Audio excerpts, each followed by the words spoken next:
Good morning, everyone. Welcome to the Steuben County Board of Commissioners meeting for December 23rd, 2024. First item this morning, Sheriff. Good morning, Commissioner. Already, Mr. Stokey. Morning, Sheriff, might need to turn on that. Thank you. Got me. Okay, I got a few items here. I'll buzz through as quick as I can.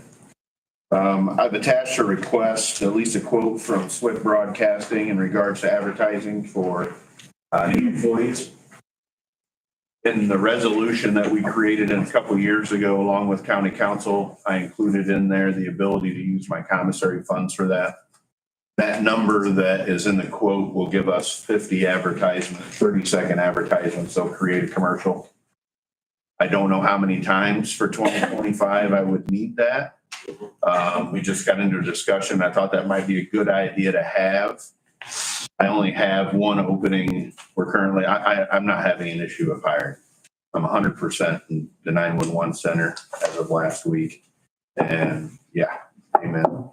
And I've only got, an opening in the jail or two and one in patrol. We're going to get ready to open up. So we're not in dire straits, but I thought since we put that together for the year of 2025, possibly you would be all right with me using those funds to do that with. I would appreciate it. It'll just be a general advertisement as well. It's not specifically designed for one. Motion. Yep. Move to approve. Second. Further discussion? Hearing none, all in favor signify with aye. Aye. Thank you. Vehicle quote. That quote is for a Chevy 1500 pickup truck that I have. The engine in it, amongst a number of things I've included the quote in there, is gone bad. Two options we can do with it. It does have 176,000 miles on it. It's a 2016 four-wheel drive, four-door. It's been a detective's vehicle for a number of years now. It's a great vehicle. We could sell it.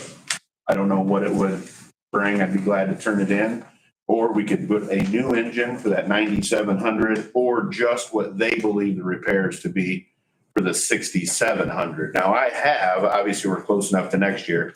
I do have a vehicle repair fund. We can use this, but the reason I bring this to you is that's a pretty large hit for me to take for one specific vehicle. At this point, we're usually turning those cars back in. We have a use for this, and we could use it. And I could turn in some other vehicle. I got an 05 Sable that we use currently, and that 13 Avenger. I'd like to start getting rid of those, just giving those back. Yeah. So just in discussion, as long as you were all right with it, I would enjoy considering just doing the repairs on it because there is 176,000 miles on the vehicle itself rather than putting a new engine in it. The truck to look at physically, you would assume that it would probably live for a number of years. I'm guessing I could get another 4 years out of it at least rather than buying another vehicle.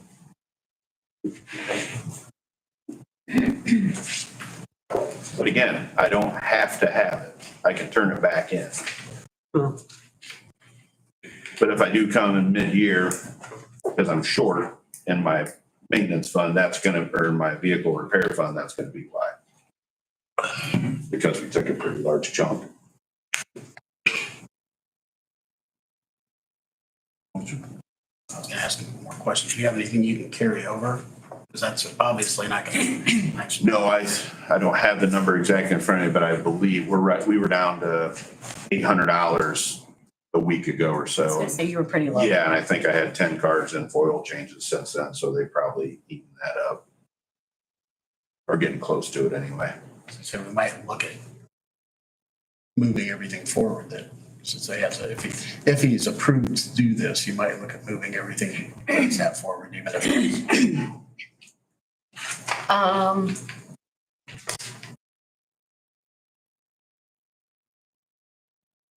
have to look and see what we can move around to see if it's going to fall into the same fund category. I know Ann's been moving a lot of stuff. Do you have very much that you're gonna encumber From any of your lines?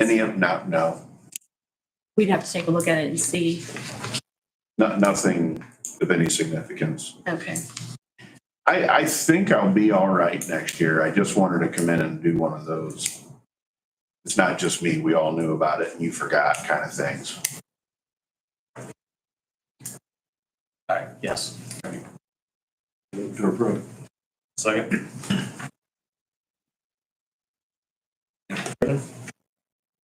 Hearing none, all in favor, signify with aye.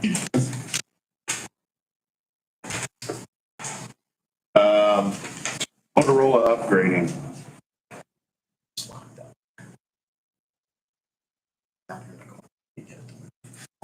I have a copy if you want it. For the Motorola upgrading, the one thing I am asking for for approval to purchase is that first invoice you have at 1,800, which is the rip and run. We run about a 12-year-old version of this. And this is what the fire departments, the EMS, when they go on calls, their times that are stamped inside of our Spillman system, that's stamped to them in an email version. It's sent to them in an email version, and I don't want to say that it's archaic. It's really actually inadequate. It doesn't send them the proper numbers. Sometimes they don't get what they're looking for. So the upgrade to our rip and run will be a good communication for them, so they don't have to come in or call into the section. It's an automatic email for what they're doing. Fire department EMS will, sorry. And like I said, our version is 12 years old, Tammy, about that, at least 12. Yeah. We haven't upgraded it in 12 years. So that's that 1,824. That's very Yes. important. It's the newest version of that they came out with that we really need to upgrade to get off this old version, because the old version is really buggy right now. So What's your line item? That'll come out of probably our contracting for or the PSAP out of the 911 center. We have plenty of funding in both.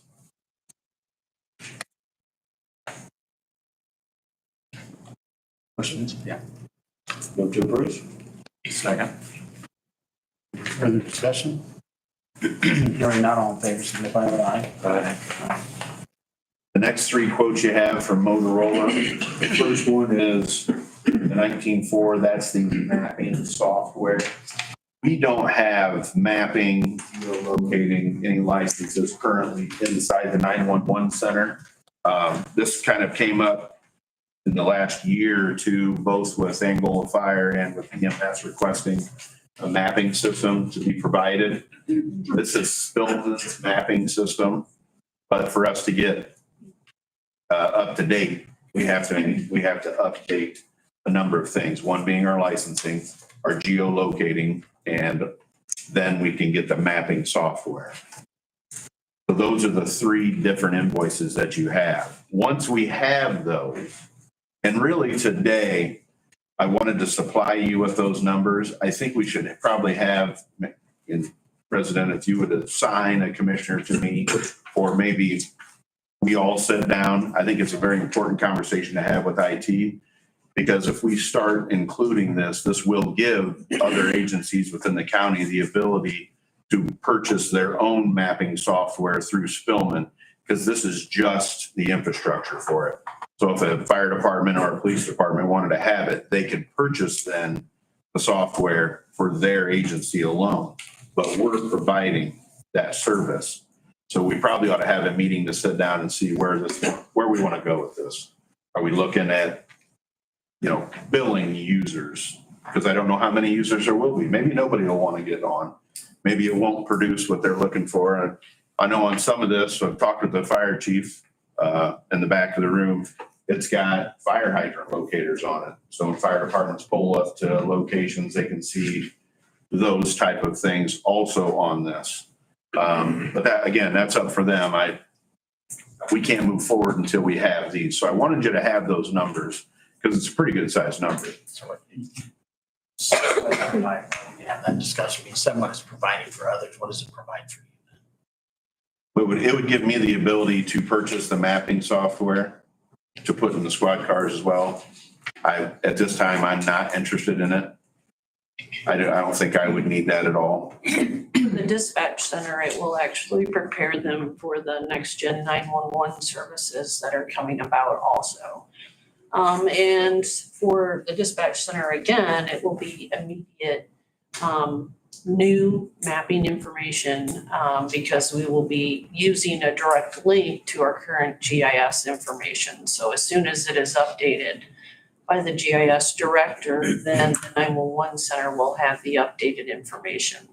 Today, we don't have that luxury. We wait for the GIS director to come and manually do updates in the 911 center with our current mapping that we're doing. So, and then also this will provide geolocation where, yeah, we can do XY coordination, XY coordinates, and pinpoint, time or, locations of requested services, and which in turn the sheriff can actually run reports on that and, map, service locations of where things are Is there being additional requested expenses more. with that in the vehicles, I assume? There is. So as an example, for my agency to bring, 27 squad cars up on it, we were looking roughly at about 20-some thousand. That's the approximate number we got.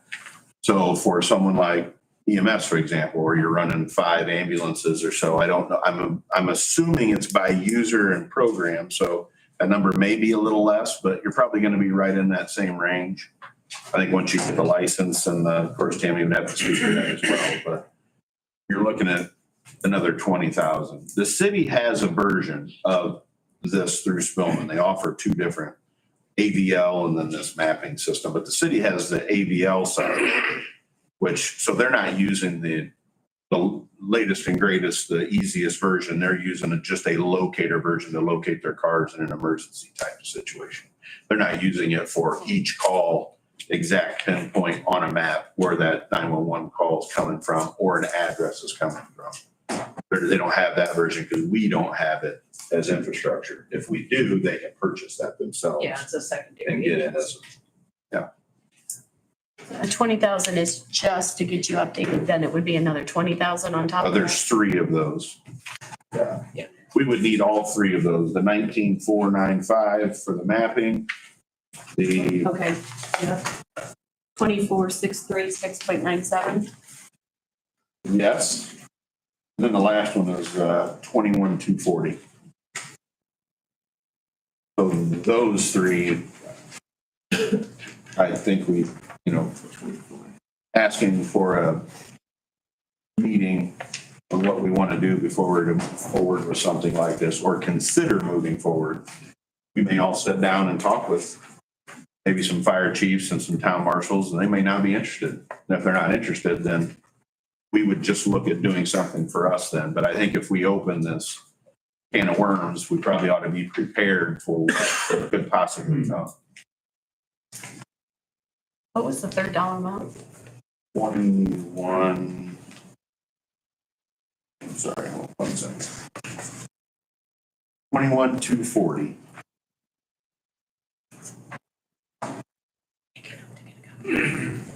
That's the licensing for GIS. Either way, it would be wonderful for the 911 center itself. It's actually a needed. We did mapping back when kind of looking back when they first started with Steuben in 92, 91 time period. We had the option of mapping, but we never used it. We never kept it up to date. And so that went away a long time ago, the ability to stay up to date on that side.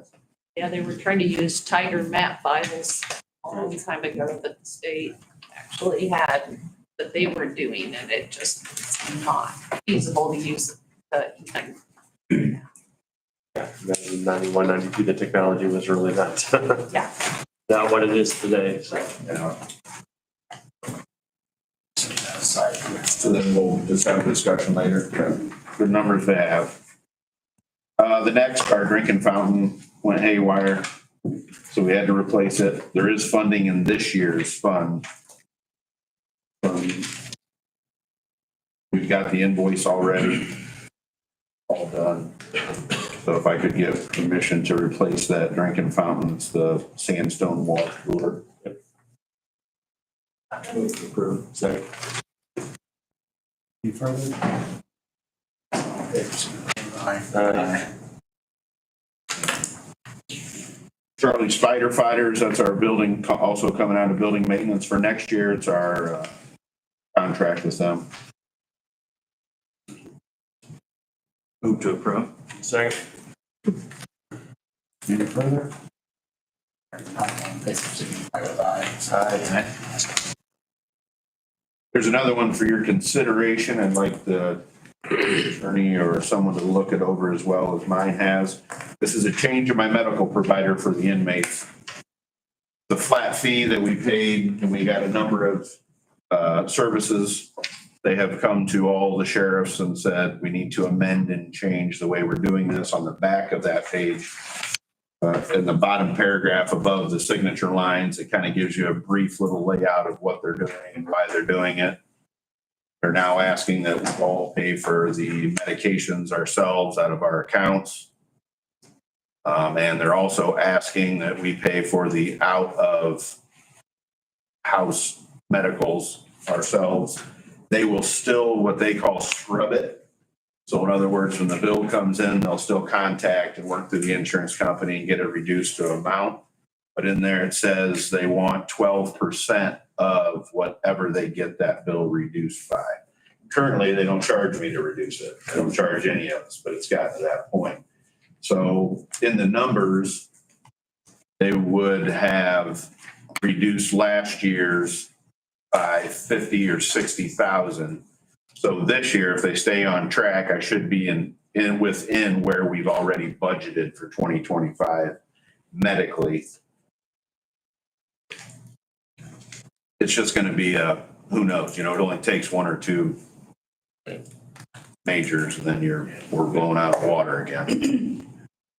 But it's an addendum to our current contract. I didn't know if you wanted to have Mr. Stuckey look that over or not. I already did. Oh, you did? Good, thank you. I don't have Thank you. any problem from a legal perspective. I mean, they're obviously changing the rules of the game, but that's Right, rules of evidence.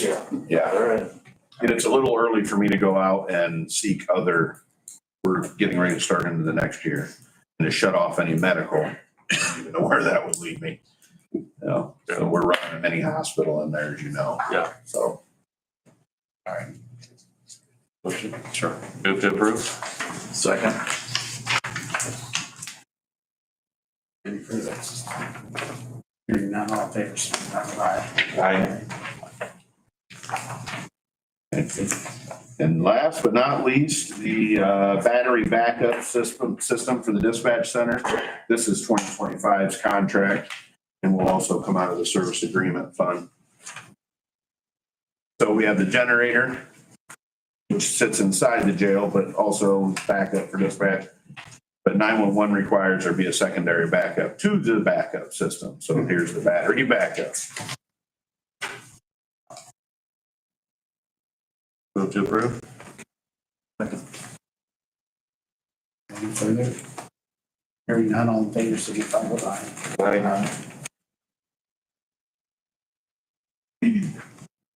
Merry Christmas. Thank you. Merry Christmas.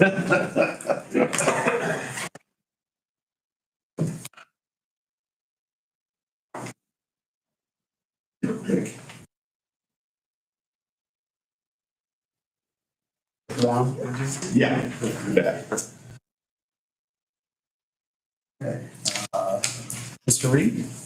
Dr. Reed, I think it is. Thank you. I was of the understanding there was a place to plug in. I have some slides. Where would I do that? You should just be able to connect to the Yeah, Wi-Fi. sorry, I didn't know what we were- Connect to- I'm going to stay up here and connect to Wi-Fi. Is that what- Yeah, And it will screen mirror. you should be able to connect to the Wi-Fi there. Connect me, that's the right one, yeah. Yes. Say on there what I mean, I'll turn. it's broadcasting. Yeah. Yeah. The So wireless. it should say Commissioner's Meeting Room, I believe. Got it? Audio, Yeah, video yeah. equipment. Okay. And then the Wi-Fi. Connection can. Okay. The screen. Thank you. See if we can make it work.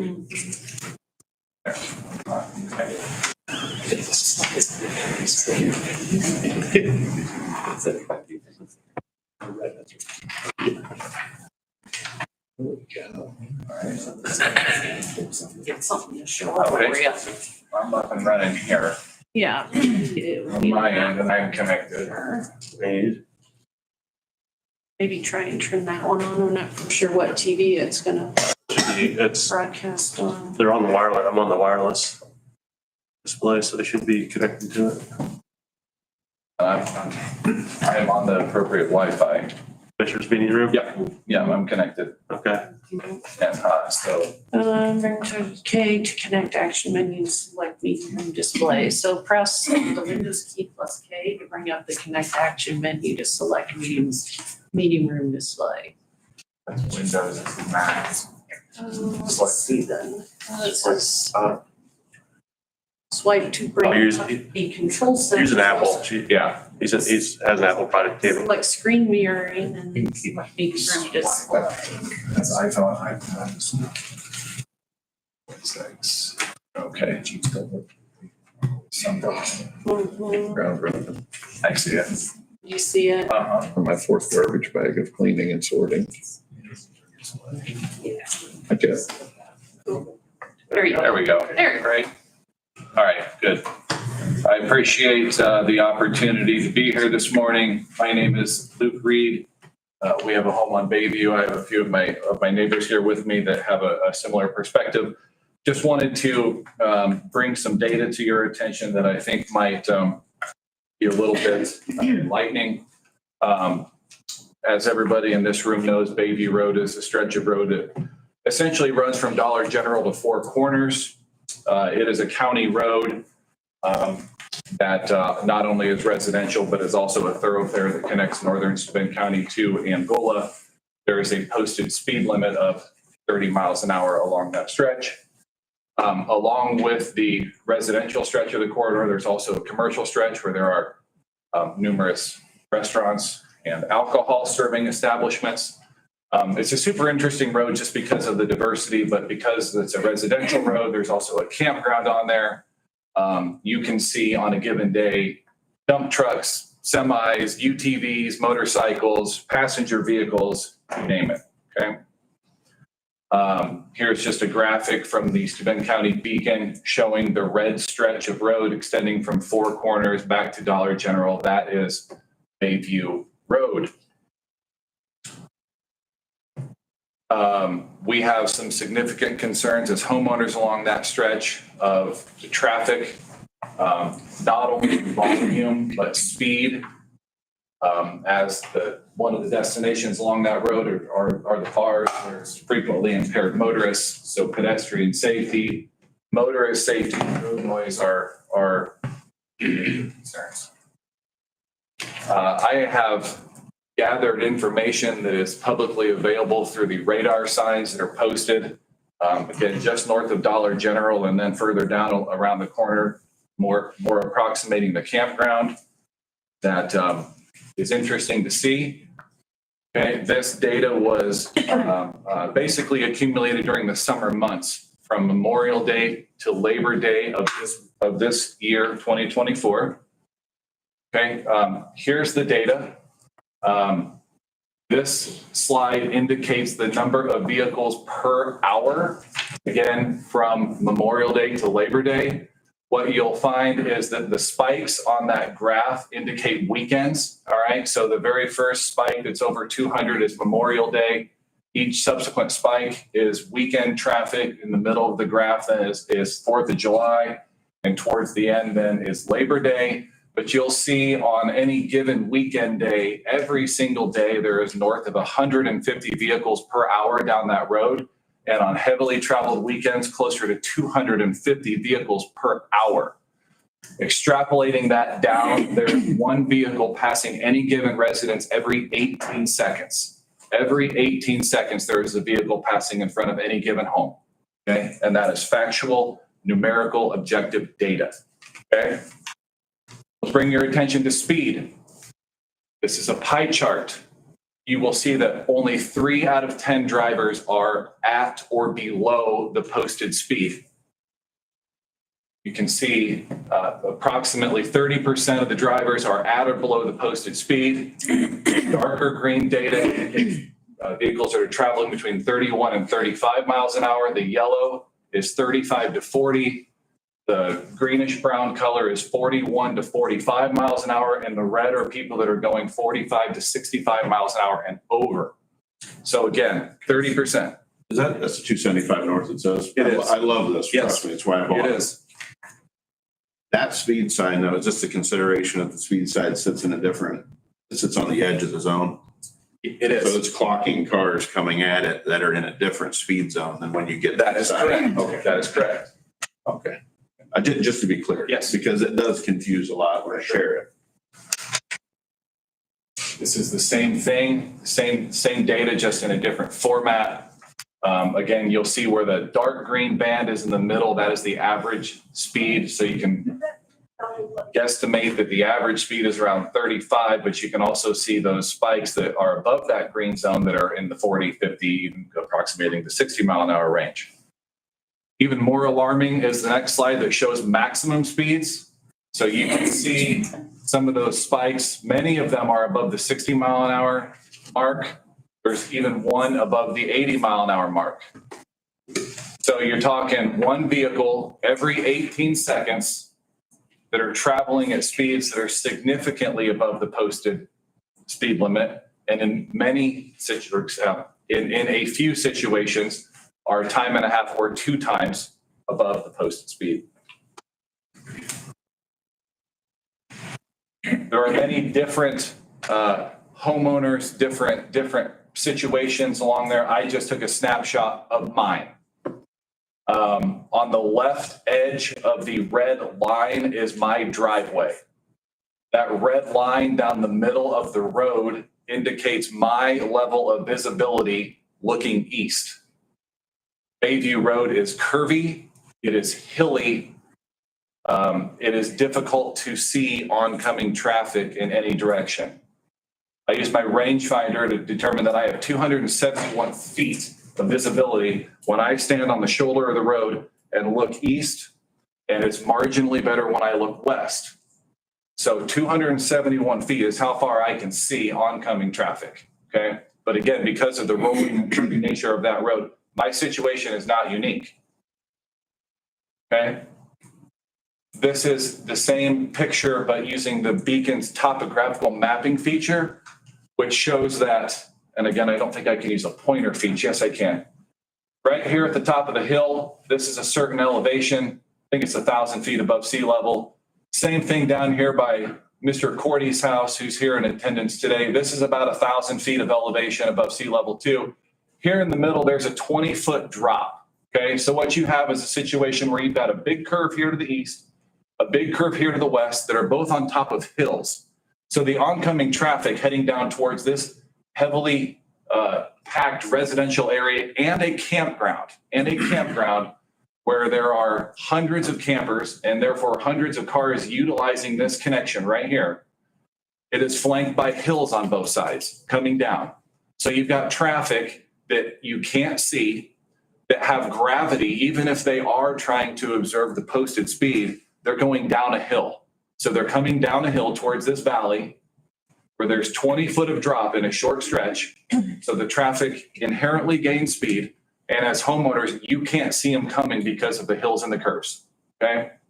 So again, this, and I can only speak to my situation and our situation, but you go down Bayview either direction and other homeowners have a similar situation where the winding, hilly, curvy nature of the road means you can't see. And the data that I just showed indicates that people are not oftentimes following the speed limit. And the traffic volume makes this a very treacherous situation. I'd like just to add that seems like it's a challenge by some drivers to see how fast we can go down one hill to get to the other. So I will second that. any given day. So again, just doing the math, from my situation, when I get to the road and I look left and right, even if vehicles are traveling the posted speed limit, it takes 6 seconds for them to get from the top of the hill to my driveway, okay? At 80 miles an hour, which the data indicate people do travel, it takes 2 seconds, 2.3 seconds. So that means if I'm standing on the shoulder and I look left and I look right and it looks clear, I may have less than 2.5 seconds to get across the road, okay? Wait a minute. So 80 was coming from 275 to Bayview, that decel from 55 to 30, right? Is your 80 mile per hour number that you received, Correct. not on the hill next to where there's. Yeah, for sure. Okay. For sure. It's just, you know, you could, I mean, I drive Bayview every day. Like, so you get it. you're not going to go 80 on around that hill, but yeah. Thank you. Thank you. I disagree with your argument. I think you take the one that's at the top of the hill and you move it to the bottom of the hill and you'll see that data all day long. You stick that thing at the bottom of the hill and it's. That's at the top of the hill. Because you just rounded a curve. Well, there is You know one, good. there is one down at the bottom of the hill, right? There's not. No, It's right at the top of the hill. Just that one. right as you crest. Just rounded the curve and you haven't gone down the hill yet. It's not reading. Especially if you turn it around the other way at the bottom of the hill on from Dave's side coming down. Coming from the west. I will say, speaking, can you go to the slide before? Here? Okay, I'm the light blue. That's my house. And then I have a place directly across the road. We use our ears more than we do our eyes because you can't see anything coming from the north. Mhm. So if you hear something, I can hear cars accelerate to the top of the hill.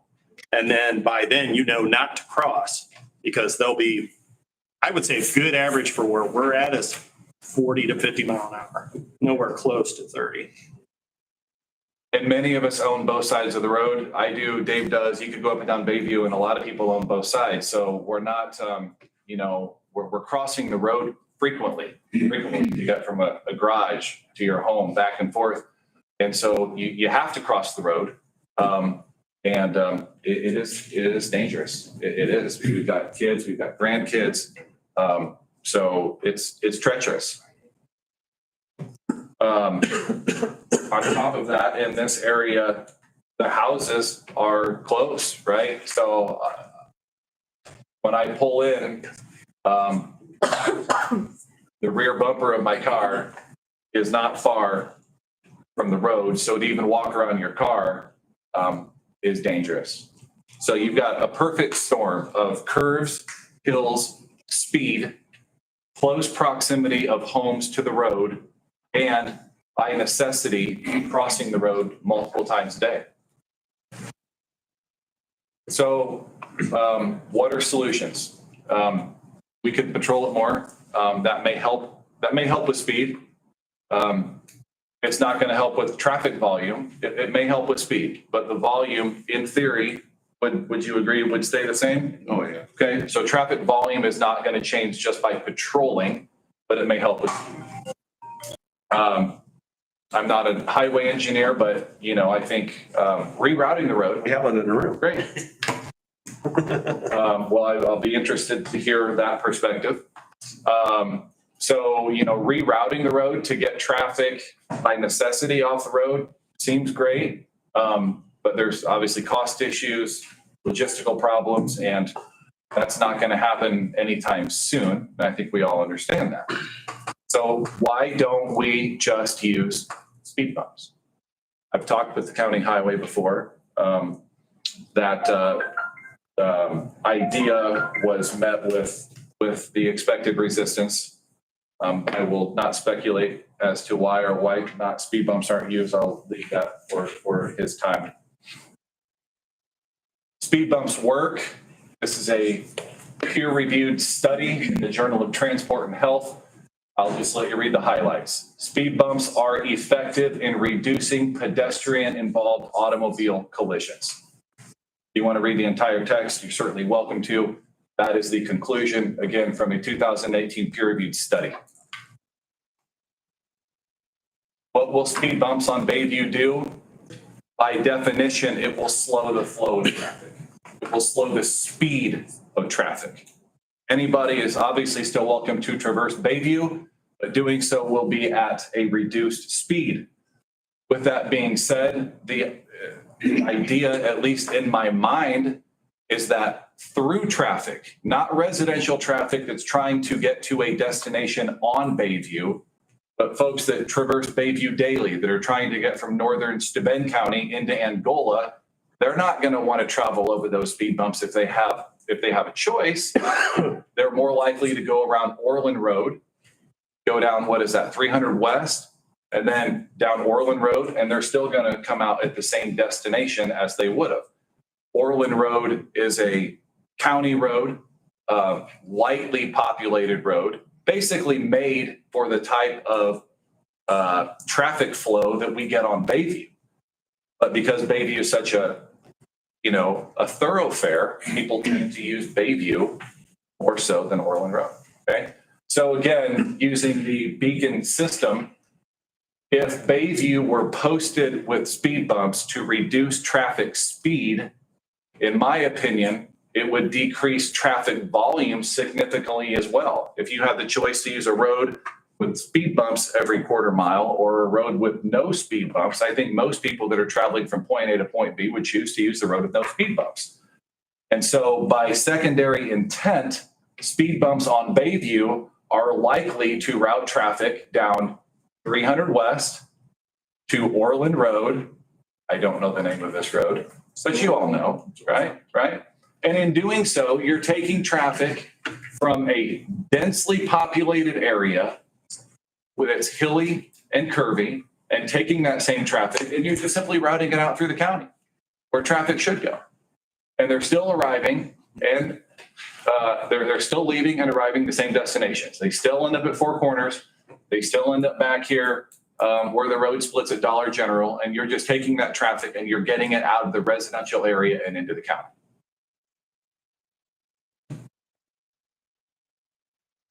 So conclusions, this data is public. The neighborhood knows what the traffic volume is. They've seen the speeds. So at this point, people are they're motivated. The neighborhood is motivated to get something done. In my opinion, doing nothing isn't an option. There was a death 2 years ago. It wasn't on Bayview, but a very similar road where a pedestrian was hit down by Mulligan's. You all know the details of that better than I do, but the point is none of this is speculation. None of this is fear mongering or anything along the lines. I live there. I see the road every day that I'm there, and it's scary. It's dangerous. And now that there is objective data for you, before we bought the house, people said, good luck with that road. So it was speculation and hearsay. Well, now there's data that I have shown today that shows an overwhelming amount of traffic volume, many times speed that is clearly excessive, and a highly residential area flanked by bars. Flanked by bars. That's a concoction for a bad outcome.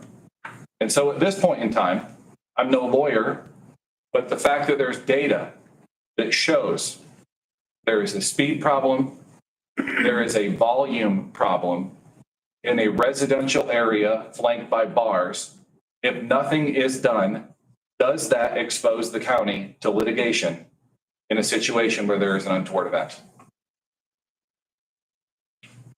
I'll leave that to your counsel to help you determine. But I appreciate your time.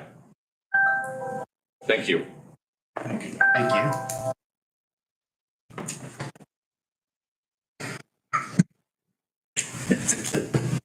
You're talking to me. RJ, I know you've dealt with this for years. Oh, yeah. Orland Road has the same traffic flow.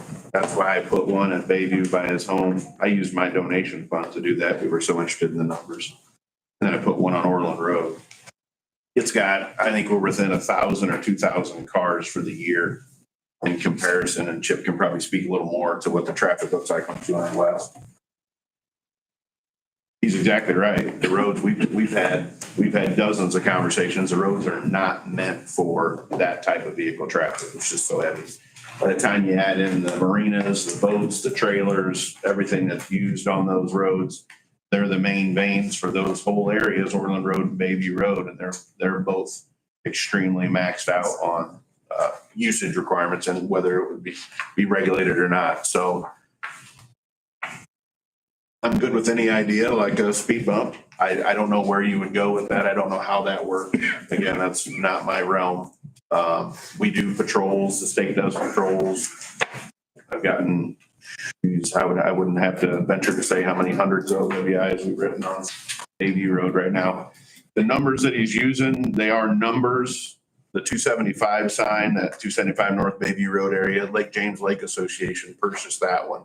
We bought that for them and then set it up for them with their funding, which is wonderful. But it does sit in a different speed zone and it's clocking vehicles coming out of a higher speed zone. That doesn't change the fact that the cars are traveling at that speed. Just as a perspective, I would have liked to have shared. I didn't realize, I didn't see the presentation. I liked to have given them the Bayview Road, which I think I did. I gave you the numbers by your home, didn't I? This is what I got from neighbor. Oh, yeah. So I sent it all. He may not have shared it with him. I don't know. But I could have really laid out where they were traveling and how many were hitting their home as well. I can pull that and do a comparative to give that for you. I think Also, you turn both those signs around, you get similar results. The point he's making is the sign closer down or further down Bayview around the corner is at the top of a hill just around the corner. It is not considering the fact that it is not at the bottom of the hill. It captures the data just around the corner before cars have the option to use their brakes or not use their brakes going down that hill. And by the time they get to the bottom of the hill, again, I'm not sitting there clocking people, but they are picking up significant amounts of speed going down to the bottom. So the data from the second radar sign is accurate for that point, but it's not accurate for 200 yards further down the road. So funneling traffic onto Orland Road based off of information or whatever we're looking for. Again, he gave you the speed bump presentation, which I understand what they're trying to accomplish. I don't know how that changes flow. Moving cars on Orland Road, they're running the same volume right now. Same situation. Same situation. Yeah, but less. I'd love to build a road between Dollar General and Orland Road, and that would suffice. Until you get down by Crooked Lake, then you're funneling all those cars down. Right. Yeah. And you have residents on both sides. Crossing the You've road. got, yeah, the trailer parks that use both sides and cross the road. And you're just passing a problem too. Right. So just sit down and thinking, trying to put a plan together. I have always been very hopeful that there would be a road that would go across the field from Dollar General, connect into Orland Road at that point, and then you miss Crooked Lake. You miss sending them down Bayview Road.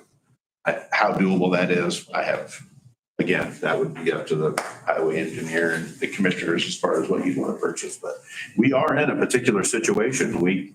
Again, everybody wants to say we have 34,000 people here. We do not have 34,000 people in this county.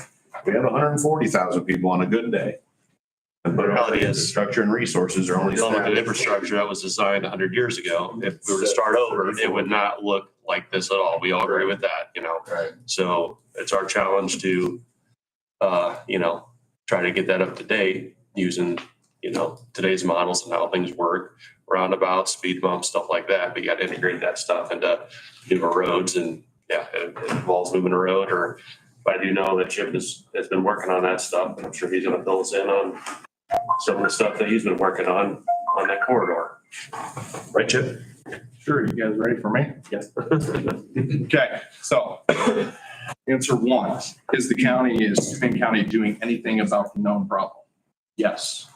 Steuben County has been working on a long-range transportation plan that includes safe routes, streets for all, trails, highlighting certain roads as to which roads should be priorities. I believe you were all present for, and Sheriff was present for a presentation we did this last summer, highlighting one of those roads being Bayview.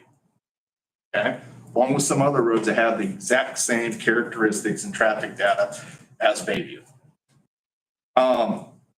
Problem one, it is a county road. Okay? So, and it is also a county thoroughfare listed on state site as a county arterial, which means we are expecting it to carry large amounts. Sheriff hit the nail on the head when he said traffic between Bayview and Orland Road is within 1,000. There's days and weeks, times of the year that Orland actually carries more than Bayview. Let's see here, legality. Legally, I cannot put up speed bumps to direct traffic away from a county thoroughfare onto another county thoroughfare when I know the exact same concerns and hazards exist. In doing so, I open the county up for liability. That's a problem. Are there studies out there that show that speed bumps work? Yes, in very specific circumstances. If you are inside a residential network, Bayview, even though it has a residential feel, is a county arterial. Okay? That is not determined by me or these gentlemen here. That is determined by the state of Indiana. Okay? It is a county arterial. There are businesses along that road. Okay? If we deterred traffic from going to those businesses, we'll have people here, wouldn't we? Okay. So I cannot dictate and say legally that I'm going to deter the traffic off this county arterial to another county arterial where it has the same issues. It's a known issue. Okay. Now, get back to those speed bumps. Speed bumps can and only work if they're placed into an area like a residential area in which every road inside that area, every alternative route has to go through the same number of speed bumps. Okay. Now, there's also peer-reviewed studies out there that show that even though they can reduce the number of pedestrian accidents, they can increase the severity of the pedestrian accidents.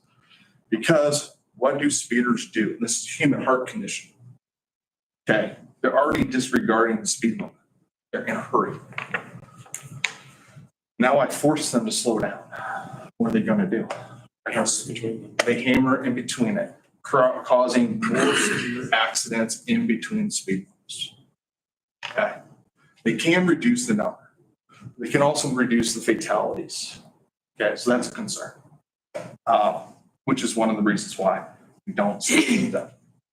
The other concern is, and studies have shown this, when you have an alternative route available to you, like Orland, you will increase traffic and you will increase speed on an alternate route. So what I want to do is I want to rebuild Bayview Road, which sheriffs have heard, commissioners have heard. We are working on a plan to get there. It takes a long time. Sorry, it takes a long time. I wish I could be quicker about it. On a good year, if I get funding today, it's 6 years to construction. We're trying to figure out how to fund it because we're not talking about hundreds of thousands of dollars. It's, you listed it right. Bayview is 1.8 million, 1.8 miles of road. Oh, man, I got to fix the problem going into Bayview because people come off of the not toll road, the I-69, and they speed to Bayview, then they're slowing down into Bayview. So really I got to start further back, which puts another mile. $8 million a mile. That's construction cost right now. If I'm lucky, and why are we doing these plans? We're doing these plans so we can go after funding, so we can hopefully get these projects at 80-20 splits. So we're only on the hook for 20%. So now, 8 million a mile, you're talking about 3+ miles. You're talking about if I took all of the highway department funding for multiple years, that's our match. We're trying to find a way to fund it. We talked about, we're working on the plan. We're working on a way to get there. But your road needs rebuilt. That's what needs to happen. Have a good one. Merry Christmas. In rebuilding that road, what are the objectives and goals? Okay, so objective and goals in any kind of reconstruction. Okay, build a road to handle the traffic volume. Okay, so what you have right now is a road that existed for 100 years. It's not a design road. So we designed the road, A, for the traffic volume, A, for the design speed, which the design speed's going to be 30 on the west end and 35 on the east end as you're coming out. So the road is going to have a feel that's going to make you feel as a driver that you're not comfortable unless you're driving within 5 miles of that speed. So it's going to slow traffic down. Okay. Other things that are all the way down that road, intersection site distance improvements. Alternative ways of getting from people from point A to point B so people don't have to drive. Because as you know, really you need to drive down the road to get, if you want to go to one of those businesses on either end, you're driving right now, you're not walking, you're not riding a bicycle. In doing that, we could really drop that traffic volume in the summer. Yes. What about sidewalks? Because I can tell you from my perspective, on a weekend morning, Tom's Donuts has a minimum of 50 people that go by our house. They literally have to cross our driveway if you're on the lake side. You have no access on the other side because it's just grass. But I guess We are, that's part of that reconstruction. Like, so when I'm talking about getting people from not having to feel like they have to drive. right. To have other safe modes to get to the four corners or get to somewhere else. That improves your traffic volume, that improves your safety, that gives you more time to cross the road. Okay. All that stuff. It would include fixing drainage issues and access. You got some access with some driveways. I mean, you know. They were put in by code, but code has changed, right? So we are trying to address those. It's just going to take us time.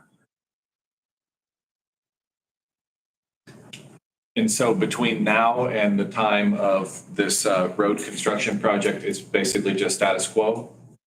Other than increased patrols, other than the other safety items that we have been trying to do, which the safety items included, when I got here 3 years ago, we didn't have a striping program.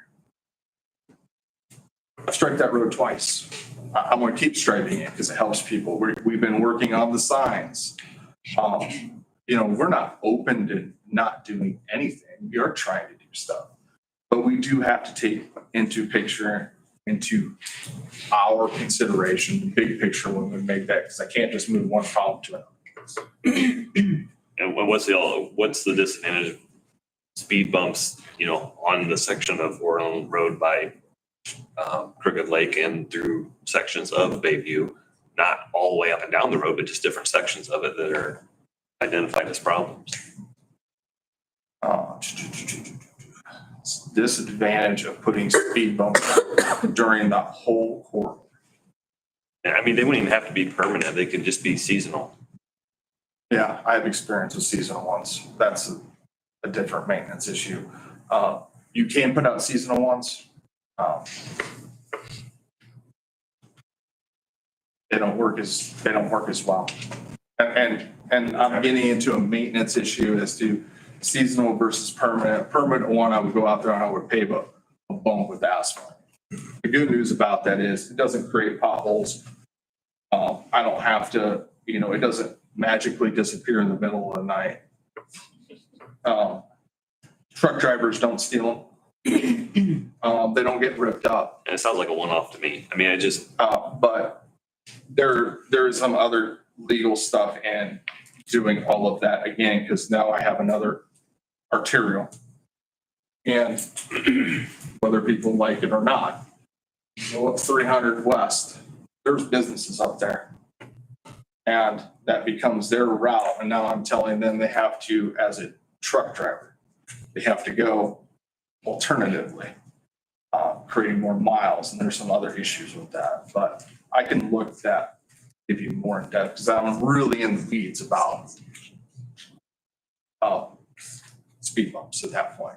Because now we're talking about speed bumps on multiple arterials and multiple routes.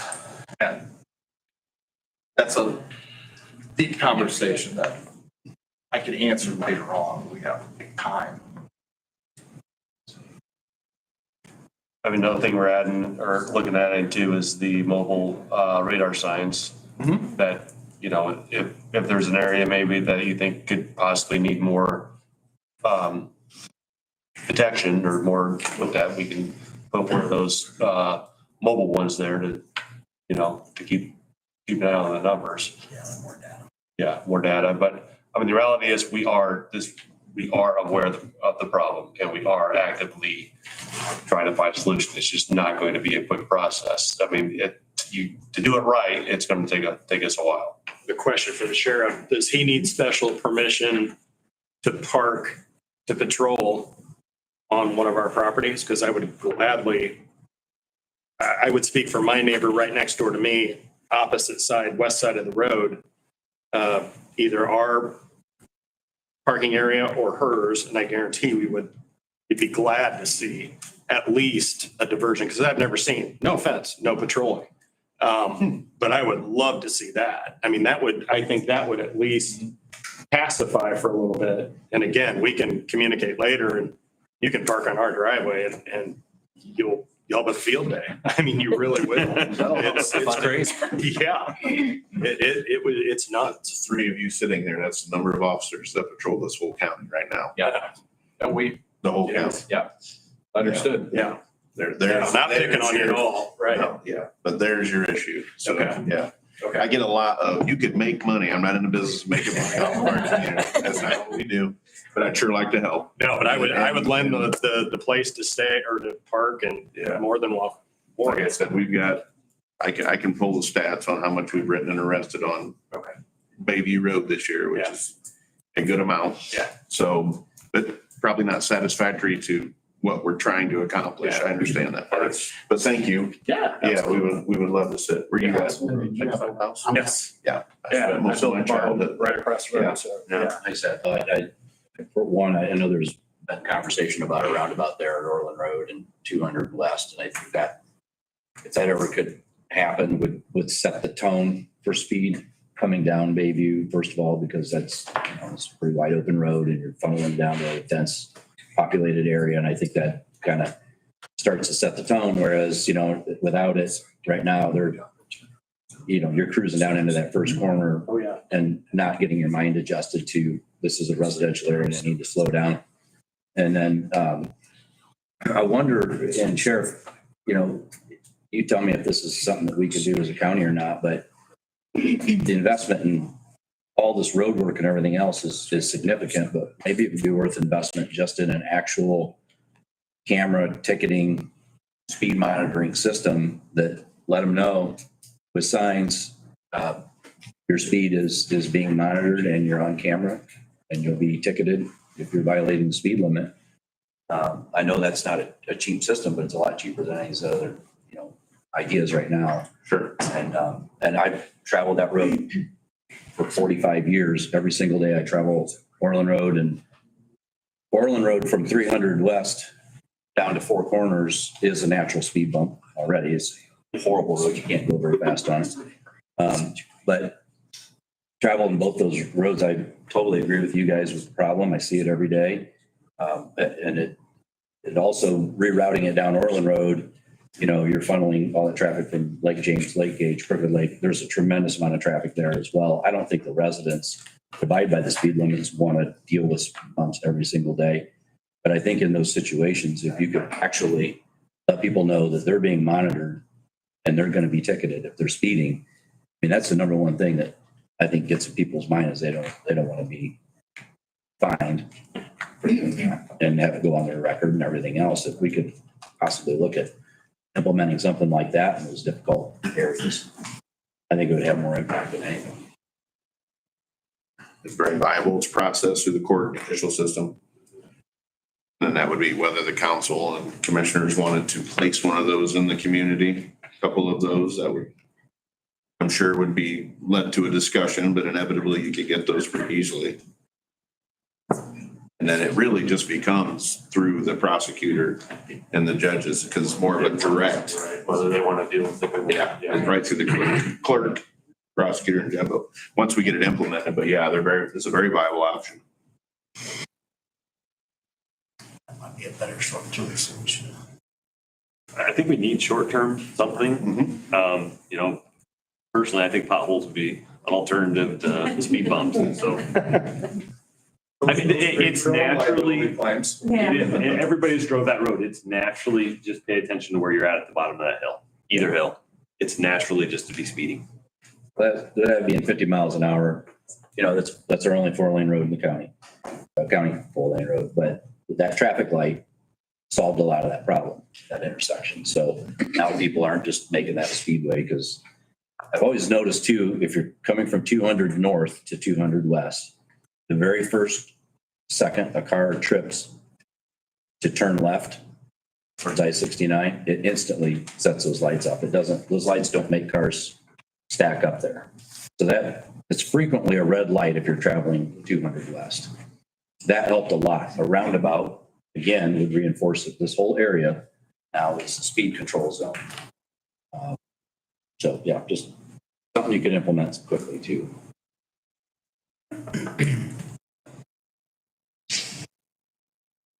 Another discussion we can have. Yeah, I can, put the elected officials together and get some pricing. Sounds good. Thank you. All right, thank you, gentlemen. Thank you. Thank you.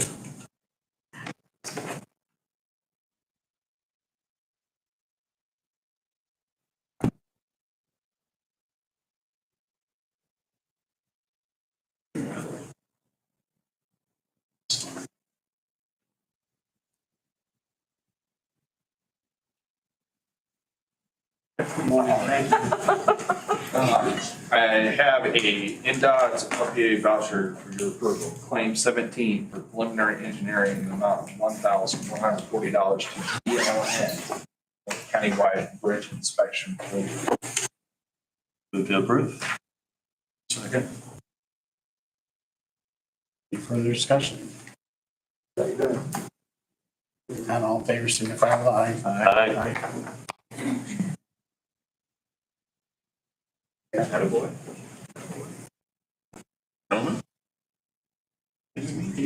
So then my general updates, other than having to constantly remind myself, this is not the January 6th meeting. Ready for the January 6th meeting. There really is no updates on most of our projects. Most of our projects are in that kind of end of the year limbo. We are opening bids for small structure 7 on January 6th. Can't wait for it. Plus our highway annual bids will open on January 6th. Other than that, most things are kind of just still kind of where they were. I did get an update, did receive the $90,000 from state of Indiana for the highway safety improvement program grant that we put in for striping, restriping. We had an early coordination meeting 2 Mondays ago. And then on Friday, they informed everybody they changed the plan again. So now I am out trying to get quotes for preliminary engineering, because now they said we have to have preliminary engineering for the striping project. And no one's gotten back with me because no one knows what the scope of work has to be. And Doc can't tell us. So we'll see. Campus parking lot project. I just need to know if you guys want me to do any revisions, any updates, or anything else you want me to do with that. I kind of gave you guys a draft, which gave you some ideas of what I could do, but I don't know if there's anything you guys want me to do with it next. I was more interested in an overview with all the parking. I did send some pictures to try to get, so we can work with GIS to see if they would plot it. But I don't know if we had time to print them out for you. I talked to Tony about it and then I forgot to get back with him before the meeting, so I can still get you those today. He was gonna try if we could get them to print on the big platter upstairs. Because otherwise I'm only gonna be, what, 11 by 17? So I think you're gonna want something bigger. And I did talk to him about it, so I didn't get back with him. That's still a view that I'd like to see. And you want all on one. Can do that. Then I do have a request to approve a quote from Soto Insulation for $12,981 to finish the spray foam insulation project at the garage. I have the funds available on the listed line. Move to approve. Well, second. Further? Hearing none, all in favor, signify with aye. Aye. Thank you. Since we started these projects, we've noticed that our heating bill is down 11%. Wow. And our electric bill is down 19%. We did that lady up there. Like that. General operations, we're watching the weather and we can with grade gravel roads. Can't, it's all standing. Patching potholes, working on signs and keeping that pressure running. Awesome. What we're doing. Thank you. Thanks, Jeff. Thank you. Have a Merry Christmas. Yes, Chief.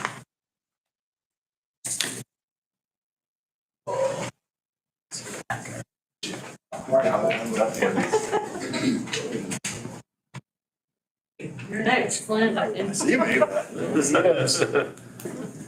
I'm here. Glad to hear. Got a few year-end cleanup. We've had a very, very, very busy year this year. If you'd attended our plan commission meeting the other day, you'd have noticed that. Not that we were invited, you did not attend, saying that. So nobody can call us lazy, even though they probably still will on occasion because they don't understand what we do. But here, I'm just here to do the last couple things we have, the fee schedule and the amendment to the pond ordinance. On the fee schedule, as you remember, a couple months ago, I brought to the building department side. That's where we had those CCC on the planning side, and it's just updates. So you have here an ordinance format in front of you, and then you have the highlighted yellow stuff, which are the ones that we. The resolution certifying, and then on the back, there's the ordinance. If you want to say in lawyer terms, that's fine. Well, it's not confusion from the attorney's office, because it says the resolution, so we can't do this by resolution. Do you have a resolution before us? Yes, Section but we one. need to go get it, look it up. And I can go get that right now if you would like. Yes, let's. Okay. Please. And we can move on to the amendment for the pond ordinance. She's doing that.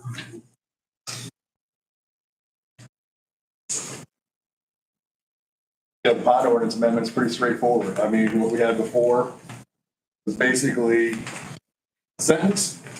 Following standards should apply to man-made ponds, lakes larger than 10,000 square feet in area. And then there was an A and B, design and location must be approved by the drainage board. The top of the bank must be 40 foot from all property lines. That was our previous pond ordinance. The new one, you have this in front of you, it talks about outlets, flow rates. I wouldn't say it's 100% comprehensive, everything we deal with ponds. But a lot of that Jim also deals with ponds, with surveyor. And we're working on a stormwater plan right now. We have that for review yet, or is that still in the process, you know? It's in the process. We don't have it for review yet, but it will cover a lot of that. As a matter of fact, at the meeting, we discussed tying those two together and referencing them. But since the one wasn't done, the board didn't feel comfortable doing that, which makes perfect sense. So right now you have a much, much more comprehensive pond ordinance in front of you. It's not 100% complete, but we'll get that when the stormwater plan comes through as well.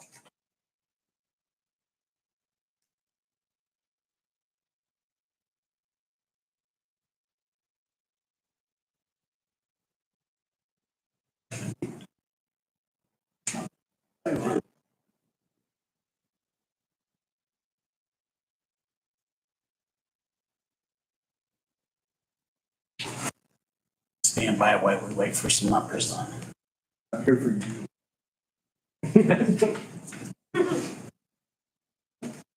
I did talk to Tony while I was in there. Sorry to catch you. That one took a while. But yeah, it did. We're gonna go through GIS through Garrett. Garrett will be able to print a better map than what Tony will be able to on the GIS. So I will give him a call today and get exactly what you guys want, and we'll print it out upstairs. All right, we do a resolution. Okay. Let's do, this is still details, December 12-2024-05. Resolution 12-2024-05 is resolution for the fee schedule. That's an ordinance. It's actually an ordinance. That's an ordinance. The resolution part's just their certification to you from the planning commission. And then the ordinance part is what you pass. It creates some confusion. I think Since there are fees here, penalties, this need to be re-advertised, is that on for 30 days and all that stuff? Yes, that's the advertised, no question. So it won't take effect till after the first of the year, obviously. Has it been advertised at all yet? Through us, it has, the planning part. But not through us. I don't know about through you. The ordinance, when they pass it, the commissioners have to advertise. Okay, so I went back up because I was confused on all of this, as Don was saying before I went and pulled the numbers. So we need an ordinance for the fee schedule. There is an ordinance for the fee schedule. And this is a pond ordinance, so this is different. Did we change this up top?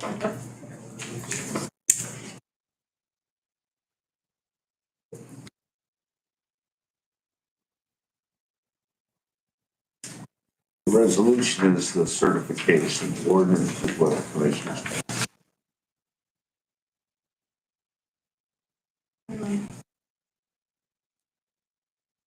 Here's the ordinance. This one is different. This is for ponds.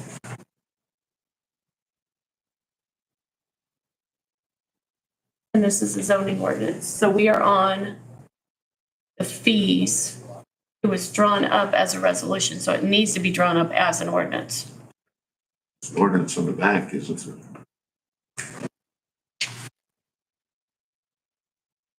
Which one do you have? And then it says, hereby ordained the fee schedule for the zoning ordinance and subdivision control, so Okay. All right. adopted. This covers it? That's, you got it, it's got to be. This. All right, I got it. Hold on. Let's do this.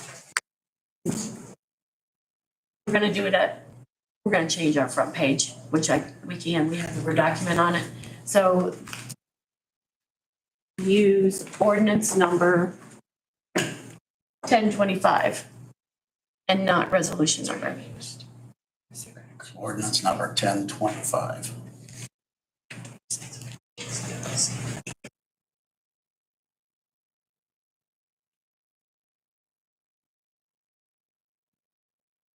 So we have in front of us ordinance number 1025, setting the fee schedule. On the second page, it says at the top, hereby ordained by the Steuben County Commissioners. Section 13.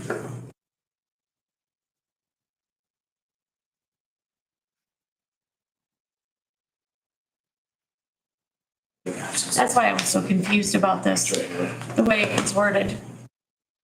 Is it after the fees? Yeah, it's right before we Hereby sign. ordain the fee schedule for the zoning ordinance.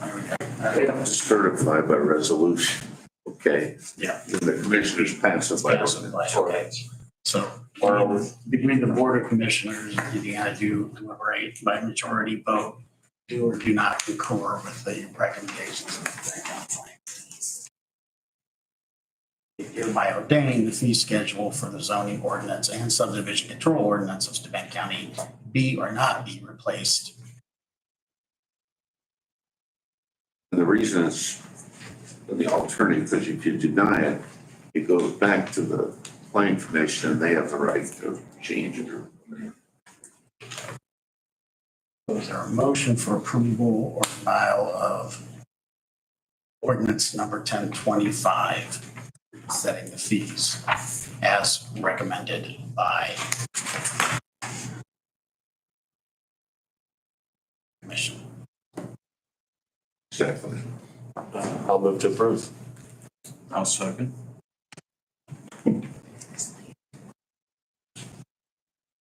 Got that? Yep. Okay. Any further discussion? Hearing none, all in favor signify with aye. Aye. Aye. Now it has to be done 3 times. Suspend the rules and continue on with it today, or we can do that next week. I'll move to suspend the rules. I'll second. Oh, I'm sorry. You can't do that. I'll try it. It has to be advertised. Yeah. You gotta, you can't do that on a zoning ordinance. Okay. You have to 2 readings. I will withdraw my motion and we will, Draw your second. Or second. That's fine. We will take that on at our next meeting. January 6th. You're right. And additionally, we have an ordinance, right? on the ordinance. Bonds. What's the number on that, Kelly? 1026? Do 1026. And 26 at the pond.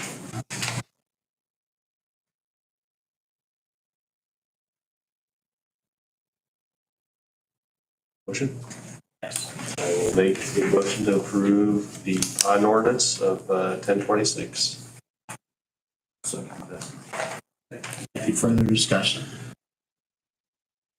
Hearing none, all in favor signify with aye. Aye. Aye. Same thing on that one, Don. Excellent. I had a couple other things, but I think Charlie told me you were just gonna handle them with the credit card thing and.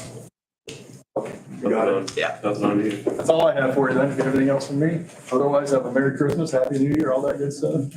Merry Christmas. Thank you. We'll be upstairs. I'm gonna go over this vacation.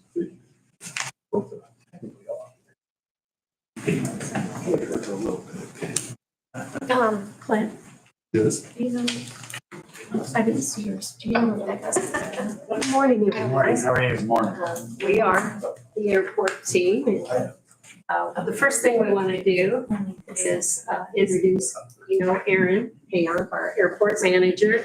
And this is Steve Camp, he's the vice president of our board. And they're going to present a couple of things for us this morning. One thing I did want to make note of straight away is that we had listed there that we'd be bringing something to you for audio equipment, recording equipment out at the airport. We're not really prepared to do that at this point. We weren't able to get enough quotes to make the board happy. So we'll probably bring that back around after the first of the year. And with that, I'm gonna let Aaron do his thing. I guess I have 2 items to discuss. First one is 2 field sales checks from 23 and 24 for $20,000 each, back to the auditor. And then the second item is I'm requesting permission to buy a towable boom lift. I've gone around and looked at various models. There's one in Archbold, Ohio that has 1 hour on it. 2 field sales checks. So the one in Archbold is actually, yep. One in Archbold has 1 hour on it. It's for $25,000. I have a cash quote for a brand new machine of the same model that does about 1. I went over there Friday and had them download a machine for me. Everything looks as it should. I do want to say if we do purchase this lift, that any other department in the county is welcome to come use it. You can use it with the trailer or towing around with the vehicle. Each hangar that we have, the lights are about above 25 feet. Our main terminal building has 36 light fixtures and each has 4 bulbs. They're starting to go out. So to get those lights replaced, I would have to rent a lift. And then I would only maybe get 4 or 5 lights changed. think having one on site would be really convenient to be able just to do maintenance items around the airport. Those lights LED. No, they're fluorescent right now. I have gotten quotes to get them everything upgraded to LED, and that's about $6,000. No. Putting that off. One thing I would like to point out is you might ask yourselves, why haven't they ever asked for one before? It looks like it's a brand new expense. It really is a brand new expense because in the past, Randy Strebe would provide us oftentimes with the lift. And there was, he would bring it in on a trailer and drop it off and then come get it and take it away. And we got kind of in the habit of that, but that's no longer an option. So I think Aaron's done a really nice job in running this for us. I mean, a brand new machine with 1 hour on it. It's an incredible opportunity. But you're not, this doesn't get used for any airport operations as far as At the hangars, we can use it both interior and exterior. for maintenance, Yes. not for airplane operations. No. De-icing or anything No. like that, okay. We don't have any de-ice capabilities. I'd really like to see those. Transfer those, all that stuff over to LED like Commissioner Howard was saying. I think that solves a lot of your maintenance issues as far as longevity of your lights. We still have the windsock on top of the quadrant that's about 28 feet up, and it'd be really convenient for me to have a lift change that out. And then our beacon tower is at 30 feet. So right now I'm required to run harness and find out.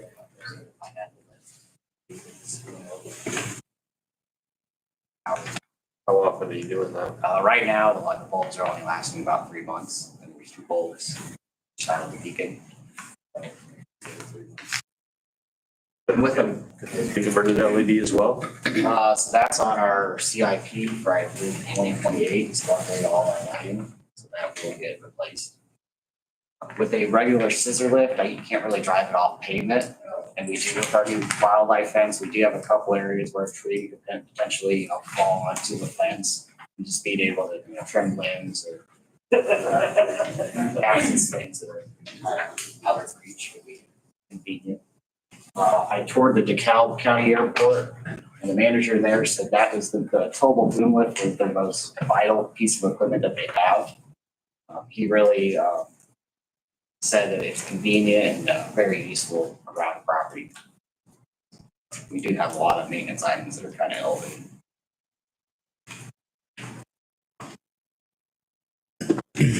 Yeah, the airport, does the airport have funding available for it? Yes. Yes. Yes, we do.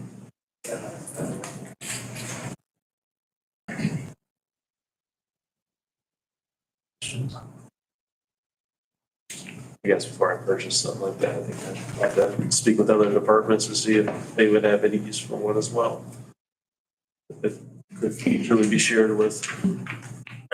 The question that comes into my head is if it operates anything like the highway department where it can't be used for other functions, is it restricted? Yeah. I would encourage other departments to use it. It's electric, so you can use it indoors. We have that. I plan that inside the hangars to be able to replace the bulbs and fixtures and clean the walls outside of the building.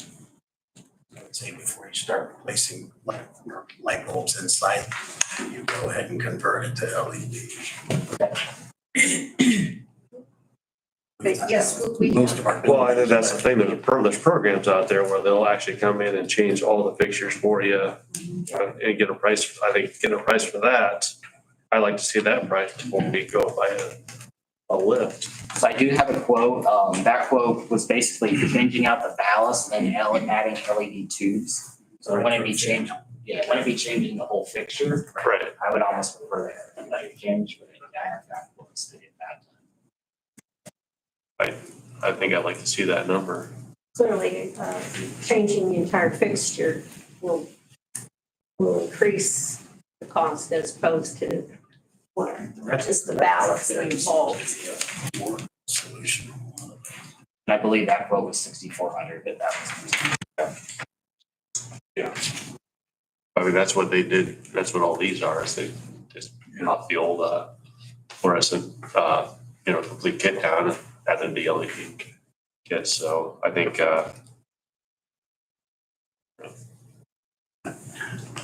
How have you been, so you've been using a harness to change your exterior illumination, right? Correct.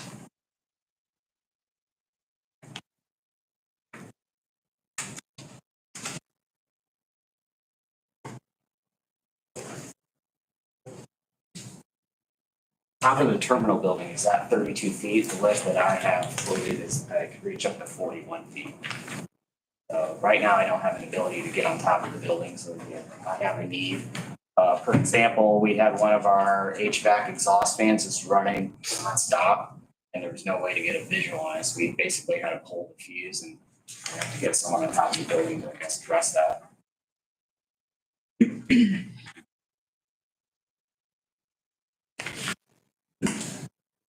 I think it's an investment here that is well worthy from a safety standpoint and improving the lighting and everything. I think we're going to see a reduction in expenses. correct, but I think if, for 25,000, I think we could definitely just look at converting everything over to LED. I think that eliminates a lot of our issues as compared to instead of vinyl lift. Well, I'd like to point out that it's a 20-year piece of equipment, and we have been considering renting it to T-Hanger and other hangar owners. So there is possible, we're not going to get rich on it, but I mean, the ROI has a fairly decent return potential. To rent one from Rapid Rental is about $270 a day. How often are you renting that? I haven't yet. So like Cheryl mentioned, I've used Randy's in the past. He usually had a scissor lift on site if he was doing work on the property. So I was able to get a lot of the out of reach items addressed, but right now I don't have the abilities. I'm, waiting for a lot of things that need repaired to, I guess, rent a lift. Because I don't want to rent something just to get one thing repaired. And another light go out, a week later.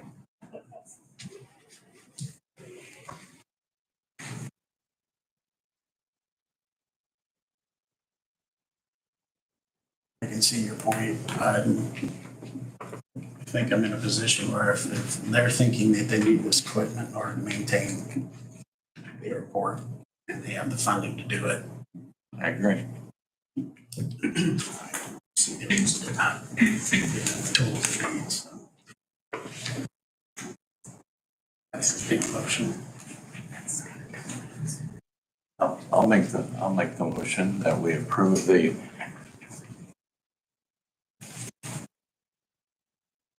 investment of the 25,000. Is that the one that you're leaning towards, $25,000? That's an Archbold. I'm assuming it's only been on site for 2 weeks. I'm assuming if we don't move on it, it'll probably get sold. The story behind it, a guy wanted to start a rental company and he bought a bunch of equipment and then I guess things folded where he got a fire sale, all this stuff. So I did ask the dealer, I go, what's wrong with it if it only has an hour on it? And they said, kind of gave me the backstory. But everything works as it should. There's a 45-day warranty with it. So if anything's wrong, you can go get it replaced or fixed. I think out of convenience, this would be a great piece of equipment to have. Yeah, yes, it is. I was trying to also include the LED portion of it for $6,000. That's not an actual quote. I'm sorry, we don't have that in front of us. No. So We'll bring that back around. is your motion for the equipment? Yes, for the equipment. Great. Is there a second for that? I will second that so we can have further discussion. I did have some concern because I did look like you at what's it cost to rent one of these devices? what I found, it was 275, 350 usually per day. That goes a long ways towards $25,000.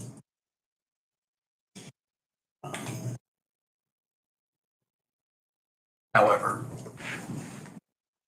to spend $275 or $350 to rent one for a day, having to wait until it justifies the cost of using the lift to replace 3 fixtures or 5 fixtures or what have you at one time becomes rather an inconvenient thing, I would think. I would agree. The conversion to LEDs, I mean, you can have somebody price those out, but if we have maintenance personnel, it's not that difficult to do. I've even done it myself. So that just shows you how easy it is to do.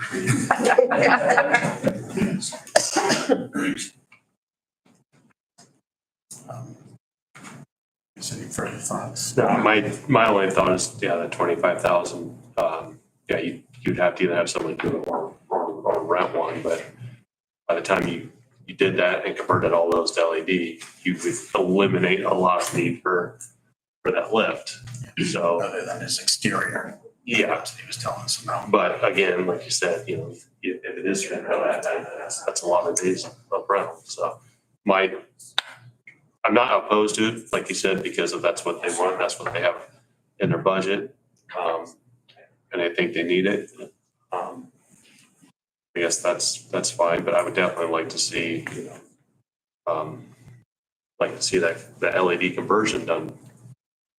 I would like to see that done first before then determine whether you would need that or not. Would be my opinion on it. That's just fine. I just wanted clarification on the motion. I have that Ken was 1, Will was 2 for the aerial Titans quote of $25,000 for the lift with 1 hour use on it. Is that correct? Okay, thank you. That was what my signal was for, so I assumed. Okay. I just wanted clarification. Thank you. Any further discussion?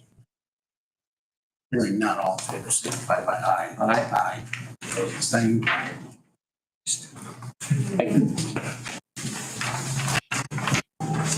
Good morning. My name is Steve Campbell, and I'm a member of the Board of Aviation. And what we're here to do today is to ask to encumber some money for our fuel truck training. And I'm going to share with you folks. And since you already know what it looks like, and I ran out of ink. There you go, sir. Oh, yeah. Thank you. Yeah. So what we're looking to do is encumber some money for training. As you can take a look at the pictures, the paint is kind of coming off of the side of the truck. And we have actually received estimates for painting the truck, and it was about $22,000. So what we've decided to do was to take a look at alternative methods, and one of the methods that we come across is to wrap the truck, to wrap the paint on the truck. We discussed this in the last board meeting. We decided that with the monies we would like to encumber is about $7,800 not to exceed. And what that would do is cover the paint of the truck on the sides and the back of the truck. And it will also be wrapped with a design on the vehicle. The vehicle itself currently is all ready to go, except for the aesthetics on the outside of the truck. That's what we're going to do.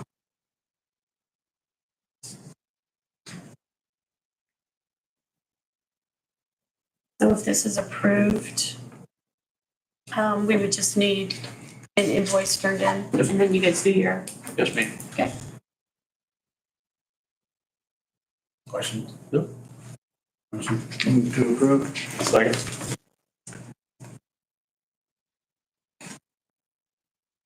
Any further discussion?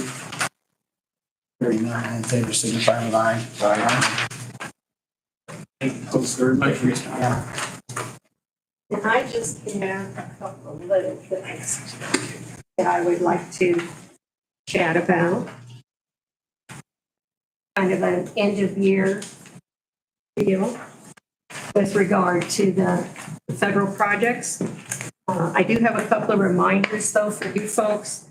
We have some DVE paperwork that needs Will's signature on it. We have all of that.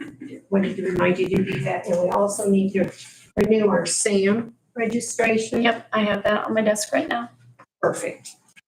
With regard to the federal projects and the big projects, Delta Airport Consultants reviewed all the bids that we received for our snow removal equipment. We've selected Akron Tractor and Equipment to provide us with that 4x4 tractor with plow blade, which we got a very favorable cost on, $256,267. We were very pleased to receive that.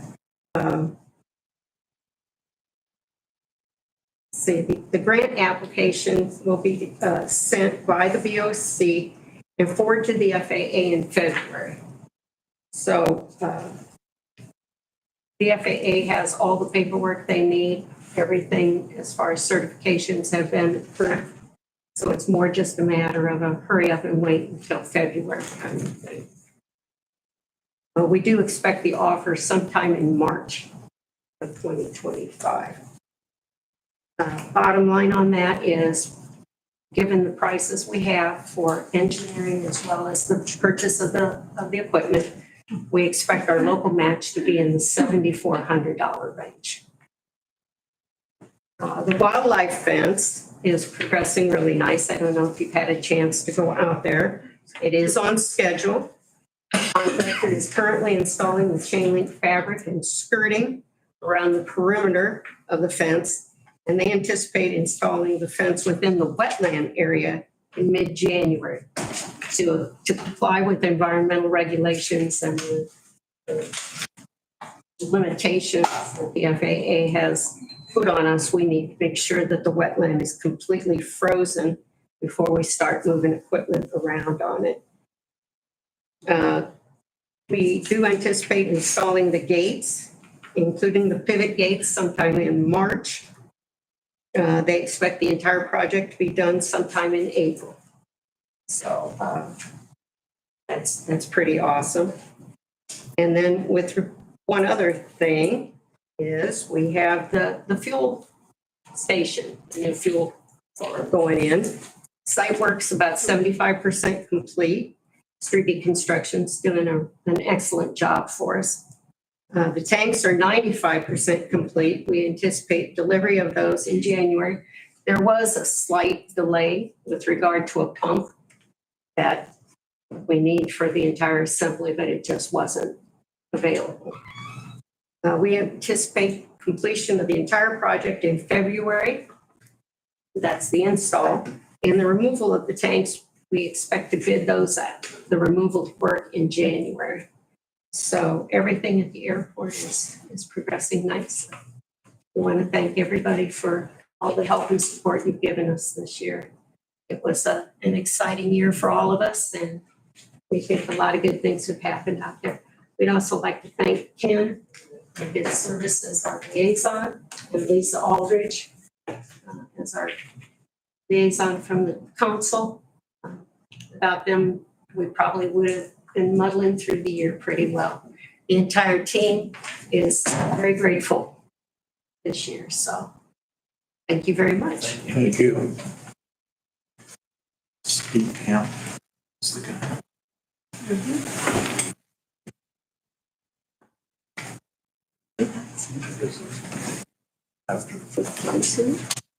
Mr. Slaybaugh? How's it going, everyone? So I was flagged on a purchase. So my understanding is I'm supposed to ask you guys before I spend over $500 before I can do it. My confusion in this is I've been here almost 3 years and never been flagged because when I buy grass seed, I spend $4,000 at a time. When we pay contractors. So what I did was the truck was running really good and I thought, hey, I think we can limp this thing on for a little bit more. I went and got it repaired without asking you guys first. I did not go under budget, but I repaired some rust and some other things on it. So now I guess I'd ask for your forgiveness instead of your permission. It is the commissioner vehicle, right? It is. Yeah, that's the difference. Yep.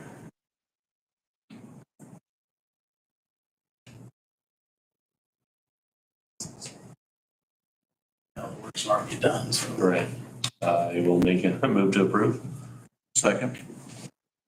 Thank you, and it won't happen again, so. The auditor's picking on me, that's all right. Any further? Hearing none, all in favor, signify with aye. Aye.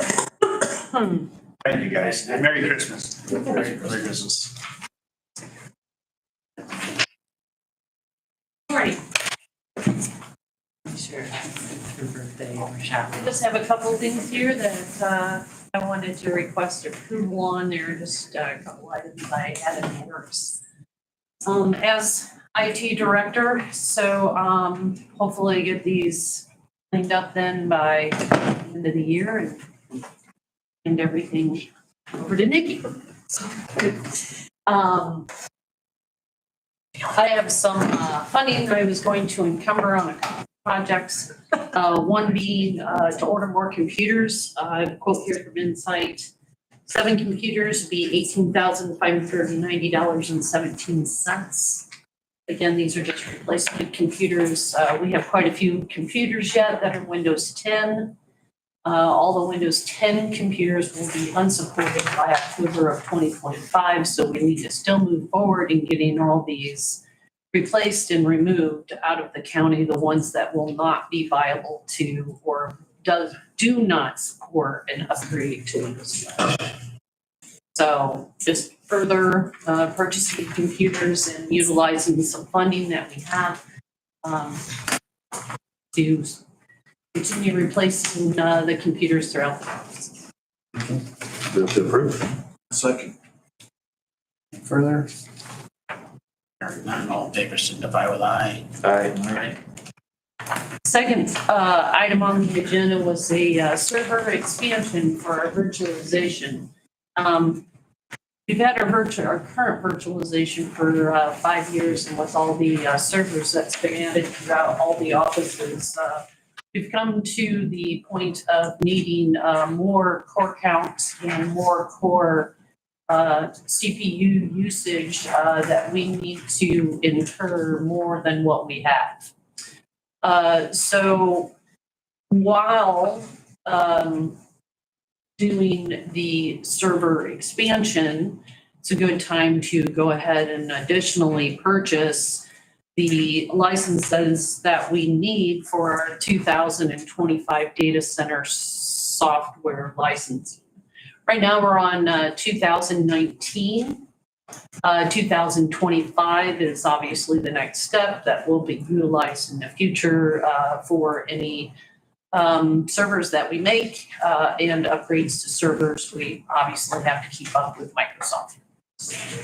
And then also during that time, we'll update our vSphere license and also do a VMware upgrade that will put us all in great shape. Hopefully in the next 2 years, we'll probably be looking at the rest of the virtualization replacement that will be needed. So right now it's about at 5 years old. So the server that we purchase now though will be viable. We'll just reuse that in 2 years.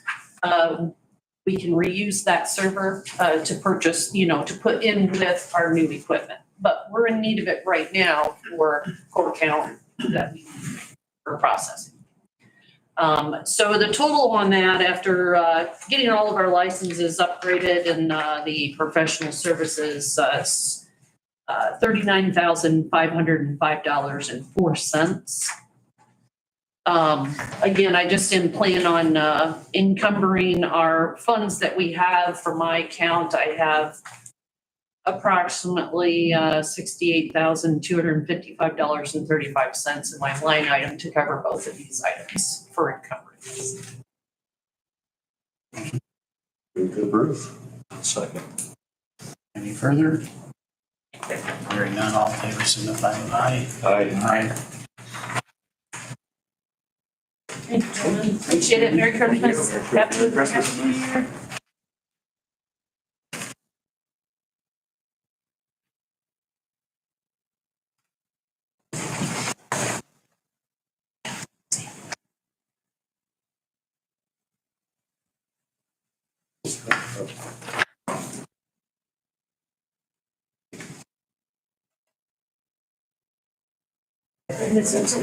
Morning, gentlemen.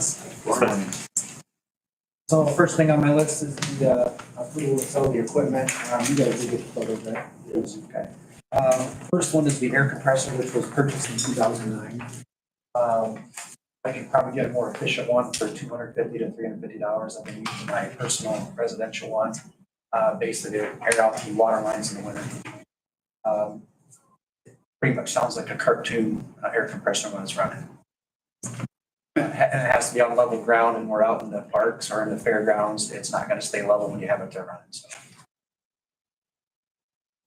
It is an older, pretty bulky unit. You have to use a tractor to move it around.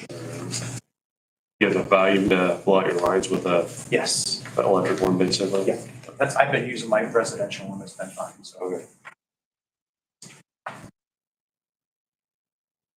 Move to approve. I'll second. Further discussion? Hearing none, all in favor, signify with aye. Aye. And the next one is the power washer. We've already replaced that. That was purchased back in 1993. The pump is out of it. We've already got a smaller, more efficient one out there already, so. The gas powered. It is electric.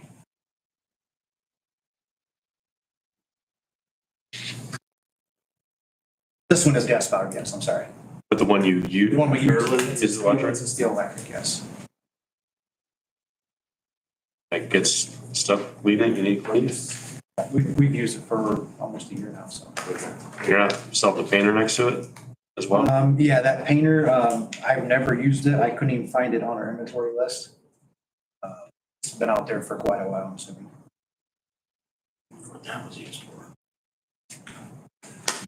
The painter, Painting. yeah. Obviously. I don't know if I'd want to get rid of that painter because when you need them, you paint a whole building or something like that, like if the airport needed it or something.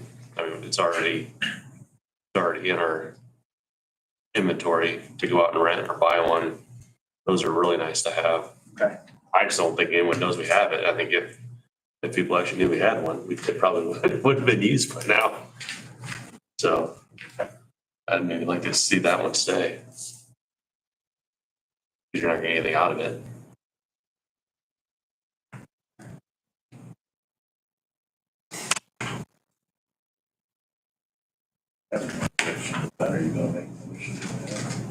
Just, I'll make a motion to approve the, power washer and the, air compressor. How about that? We've already done the air compressor. Oh, I'm sorry. I mean, the So power washer. power washer, yep. Second. Second. I said, is there a second? Yes, there is. All right. Any further discussion? Hearing none, all in favor, signify with aye. Aye. Thank you on that. And then the update for the light show, this weekend put us up to 799 vehicles total so far. Wow. 799. We're a little bit low because last year we finished out at 989. We still have this weekend coming up. We're going to run it through the week up until the 28th. So we'll run up to there. So average a lot more for commission as well too. So. And also to end out the year for venues up there, the Lions building, we ended up with 16. The event center ended up with 32. And the conference room, which we've gotten a lot more because the shooting range moving out, we got a lot of their overflow that they can't use now, so 17 of those. So that bumped up quite a bit. That's all I got. Thank you. Thank you, Scott. Merry Christmas. Merry Christmas. Yes. I'm fine, thanks. Thank you for having me. I'll try to keep this short. It's a longer morning, I think. Yeah. Yeah. I let it drag out. Yeah. Well, I'm representing the McClue Nature Reserve, and I think you're all familiar with it. I've been here a few times and talked to the commissioners over the 40 years that I've been. I think there are different people sitting in this time, so it's good to be back, give you a little bit of an update. This is something that Scott and I had talked about. Upkeep of the preserve. You know, it is a county nature reserve, and I won't give you a big history program, but I will leave you with a book. I don't know that you've got copies of this. We've supplied them to other commissioners over the years. Morris McClue was an interesting individual. I think we're all old, young enough now. We were here at that time, but he was an attorney here in town.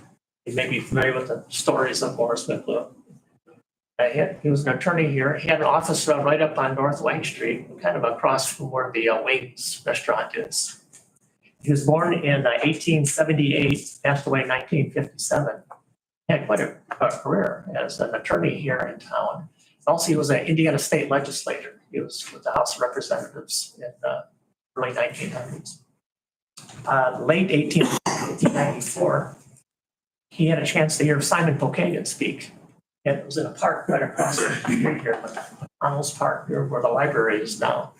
And Simon Pokagon spoke here, and he was part of that. And I think that's what really influenced him.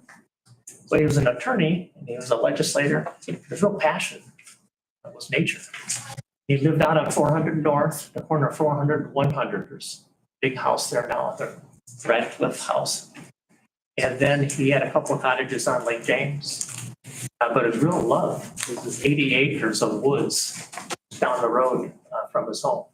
And he hiked there frequently, many times a week in some cases. And he wrote a beautiful journal of his nature writings. It lasted about 50 years. We got a copy of that. That's been transcribed into a book. And those are out of print now. But what I'll give you today is Morris McClue's nature writings, thoughts on conservation and Charles McClue Reserve. So it gives a little bit of a background on him, some of his history, and what his loves and passions were. I also had a big love of Pokagon State Park, and as you know, I was at Pokagon for 35 years. So these connections are intertwined in a small community like this. He actually walked the grounds with Richard Lieber, picked out the spot to put the lot in. It's actually his idea to name it Pokagon State Park. Lake James State Park when it was first formed in 1925. So it was a couple years before they renamed it. Anyway, that's another part of interpretation. And in the early 60s, this group of volunteers got together, mostly school teachers, professors at High State University, another attorney, and they took Morris McClue's vision of having it be a school natural area and develop trails there and some guidebooks and things of that nature. And basically, it was a friends group. They formed a board of directors, and they've been taking care of the preserve for 60-some years now. So, and I'm on that board. I have been for 30 years. And it's a pretty informal group. We meet once a year for an annual meeting. Just had it a couple weeks ago. And we meet out there at the preserve, kind of go over different needs and things. We have about 2 miles of trails, some modest signs, a bulletin board, a map. We have a little parking lot. That's why I'm here today. We have a volunteer effort to mow the parking lot. So people take different months. And mostly board members, some volunteers, and some of our volunteers are starting to age out a little bit.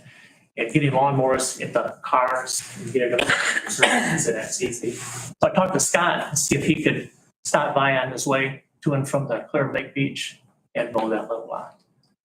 With a riding mower and the equipment he has, I take 10 or 15 minutes or so to do.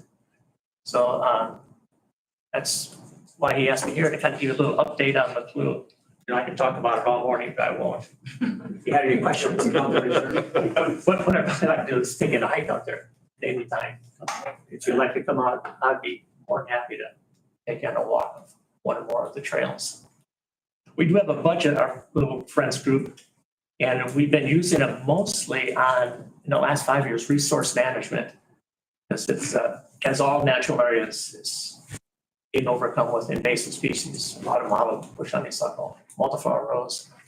So we started working about 5 years on that, and we spend probably in the neighborhood of $2,000 to $4,000 a year on resource management chemicals and hiring groups to come on and do it.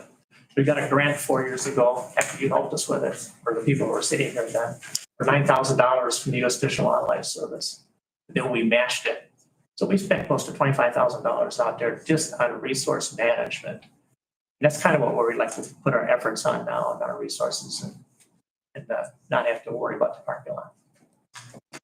Scott, do you have anything to add? I sent a picture. I don't know if you guys got it. Yeah, we got a picture. You got that. So it's a small, Small lot. Everyone, Yeah, your routine, it won't affect you in any negative way. To me, this is part of the parks. That's kind of what I see. I agree. Yeah. So, I appreciate that, Andy. yeah, I mean, it is. So, yeah. But Matt, We'll allow Scott to take care of that. Good. Matt Hanna is on our board of directors. And he said, you know, Fred, I'd love to have a volunteer group come in and completely take care of what might be hurt. So, Move to approve. Yeah. Second. Any further discussion? Hearing none, all in favor, signify with aye. Aye. thank you. Yeah, and I'd be happy to set up a hike with you at any time. Yeah. I'll see you. Remember that, I'd like to see that. We hand these to you. Thank you. Thank you. And then we send out the annual report every year, so I think you get copies from Probably. Yes. And then here's a few extra brochures on the trails and stuff. There's a map in the property. Yep. No, sorry. For a fellow attorney, we do have another copy. Well, thank you. Yeah. Absolutely. I'm not a fellow attorney, but most of us. It's quite the. Really cool. Yeah. Does anybody need a break before we run into all the other business? The other business? Half hour maybe. Let's take 5 minutes. Another 5 minutes, all right. Yes. Get this.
I added an item 0 to the list of other business. Okay. Steuben Township Fire Department has submitted all of their matching receipts. And we need to, if we're willing to release their matching funds to them. Yeah. From our fund. Yep, vote to approve. I'll second. I'll even add that I donated. I want a drawing out there that I bought into and want a bucket of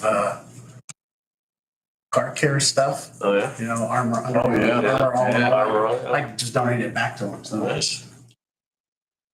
So, all right. And motion and second. Anything further? Hearing none, all in favor signify with aye. Aye. There you go. Kelly can send you a check. Send you a check. Sounds good. Okay. All right, next item is item number 1, is our claims. $759,251.75, along with a number of other items. Move to approve. Here you go. And items A through F? Yes. Everything together? Okay. I will second that. Any further discussion? Hearing none, all in favor signify with aye. Aye. Aye. We have 2 payrolls, one for 12/13/24 in the amount of $516,362.24, and one for December 27th, $543,850.09. Move to approve. Second. Any discussion? Hearing none, all in favor signify with aye. Aye. Approval of the November 18th minutes. Move to approve. Second. Any discussion? Hearing none, all in favor signify with aye. Aye. There's a stack. They're coming. They're coming. Okay. It's 2 under these. Hold on a second. Yeah, I'll let you catch up. Exactly. Nobody's in here anymore. Huh? Nobody's here. In here, yeah. Payroll. Who made the motion? Ken. Ken? And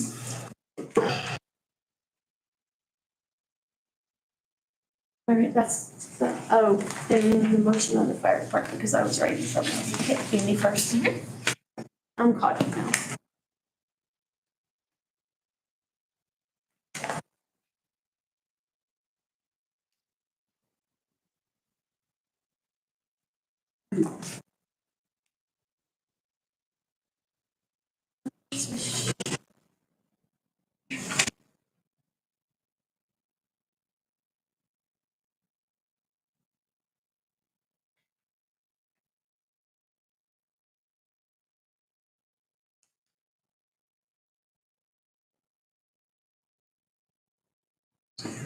Summer's staying home, the ladies are going. That's right.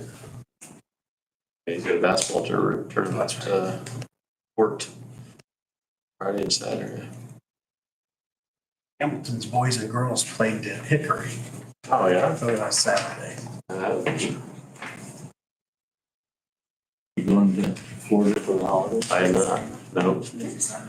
Wife and daughter are, but I'm staying back with the son.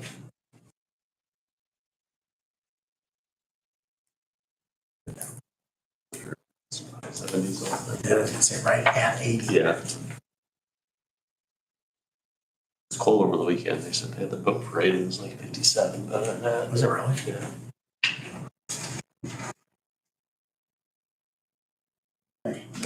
One more there.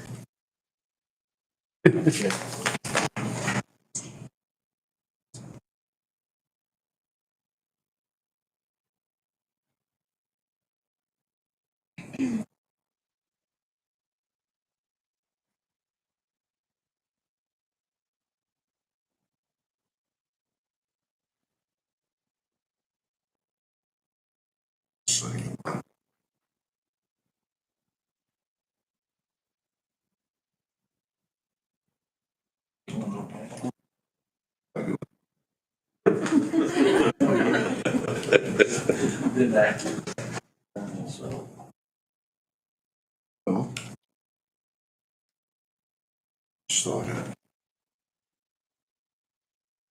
Christmas. One Christmas present. Yeah. I don't. Yeah.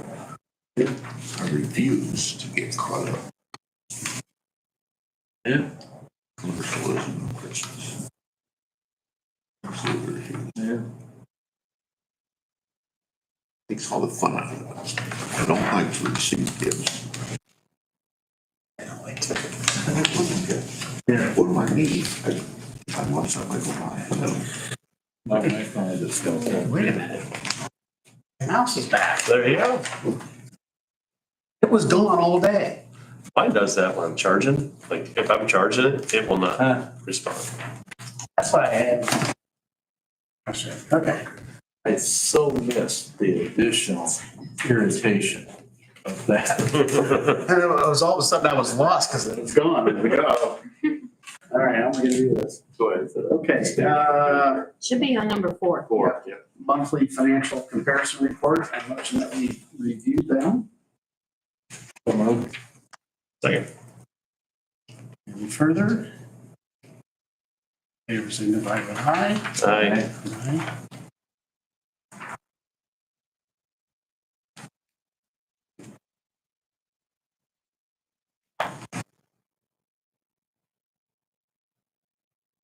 Approval of the 2025 rental fees. Facilities, although we were going to make one slight change, right, to Wick. Oh, that's a different conversation. It's a different conversation. Yes, that is not any of these. Okay. We'll bring that back around in January. I'll tell Debbie Okay. to get with you guys, or to get with us. Get onto that.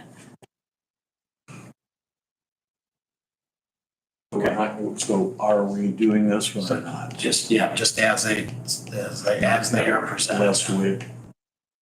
And that's going to be brought around to you separately. Yeah, this actually has nothing to do with WIC. Yeah. WIC would have been, It's a different. different rental. Yeah.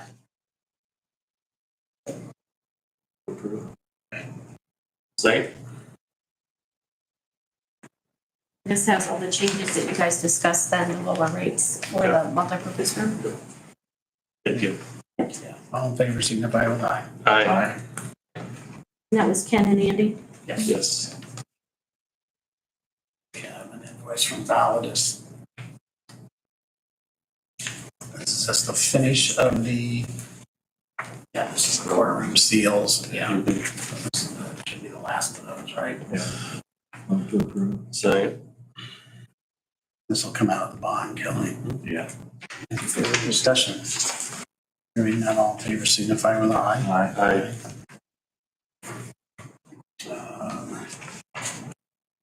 Austin needed to purchase a new snow blower. We're taking that out of snow removal, right? Line item, we already did that, I think, but. What did we get? That way you and I discussed. Let me see. There was enough there, we weren't gonna use it all. Under 7. You can't come out of building maintenance for the annex because they aren't gonna have No, we're gonna take it out of enough snow money. removal. Line item. We can do that. I haven't seen. You and I discussed it. It might have already paid it. It might be, she thinks it might already even be paid, so I probably threw that in. Anyways. The official. Snow blower. Move to approve. Second. Any further? Favor signify with aye. Aye. A blower motor. EMS quarters, I think we were gonna take that out of building maintenance, if I'm not mistaken, we had enough room there for that. Yes. Okay, and I'll make that motion. I'll second. Any discussion? Hearing none, all in favor signify with aye. Aye. Aye.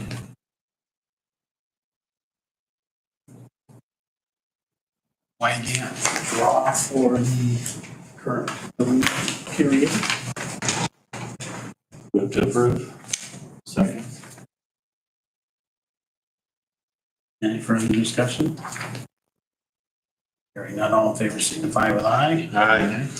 have a meeting memorandum. I believe this is for our interviews, correct?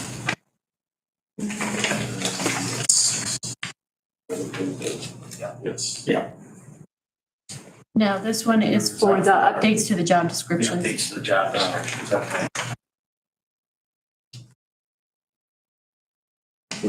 Second. Any further discussion? None, all in favor, signify with aye.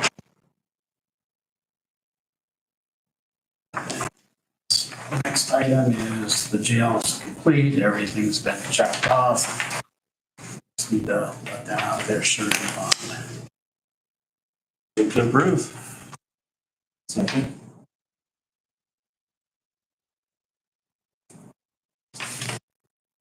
Further discussion? Hearing none, all in favor, signify with aye. Aye.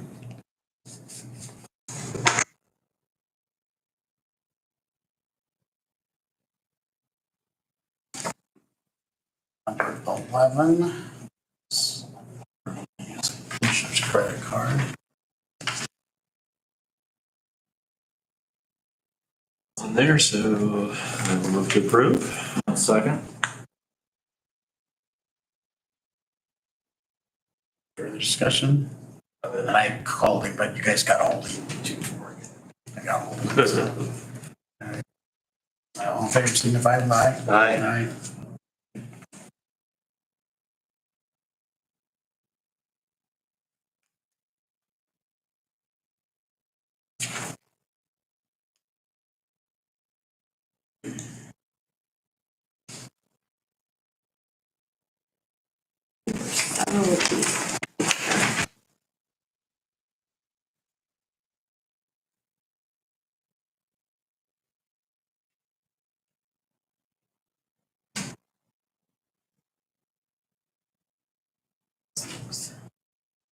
So let's just do this. There are multiple items. Building plan, looks like, right? That just duplicated. No, there were, Those were some. there were multiple requests for that credit card for multiple people going to conferences. And then there is, yes. So the credit card purchases for the conferences, do you want to do the new tires separately? Yeah. Okay. Motion for the tires. Move to approve the tires. I'll second. Further. Hearing none, all in favor, signify with aye. Aye. They ended up with budget for that, right? Yeah. Yes. We did.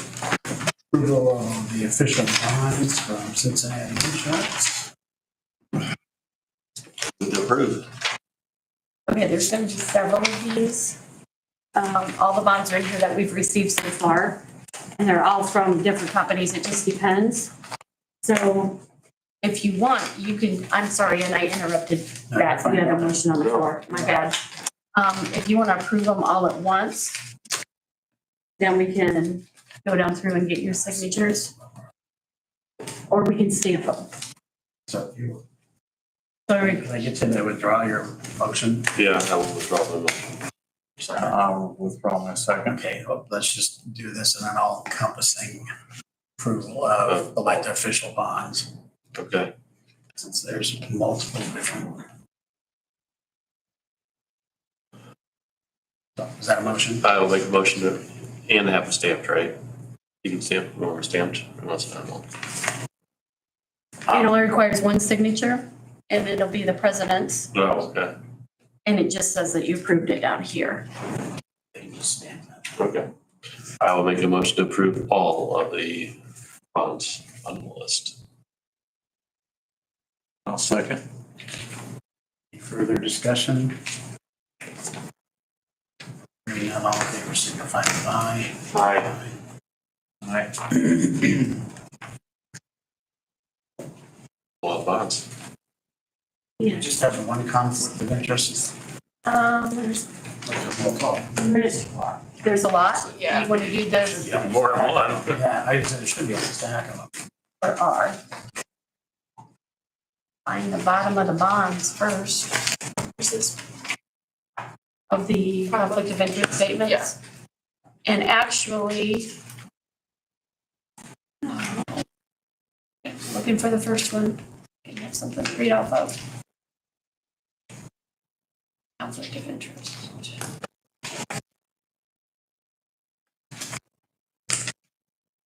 All three of you have to sign these. The back page to them. So you can do all of these at once if you want also, and then we can pass them down. I haven't signed mine yet, though. And if you haven't signed yours, yes, we do need that from you guys. So is there a motion to approve all conflict of interest statements? Move to approve. Well, second. Any further discussion? Hearing none, all in favor, signify with aye. Aye.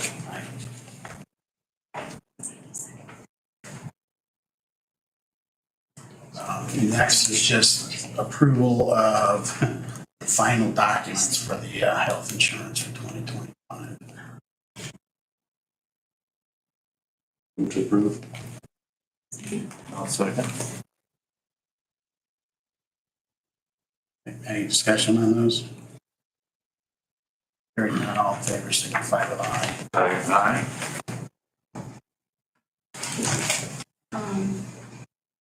Question. Yes. The conflict of interest statement takes all three of your signatures.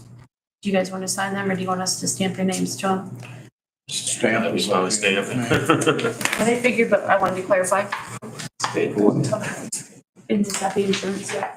Okay. That one we need to sign.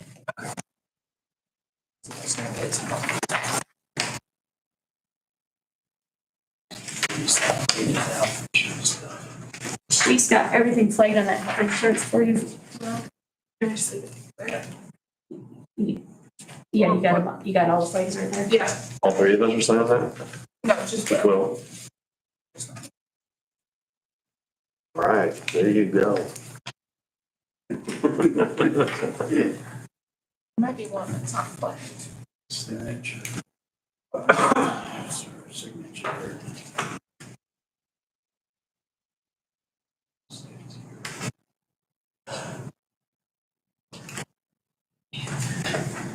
Did you put conflict of interest statements in front of them, the ones who hadn't signed yet? No, it's the only one. Yeah. Oh, sure. Yeah, point me out.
Okay.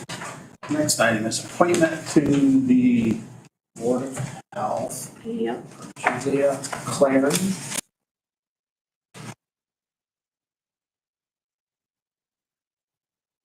Vaughn.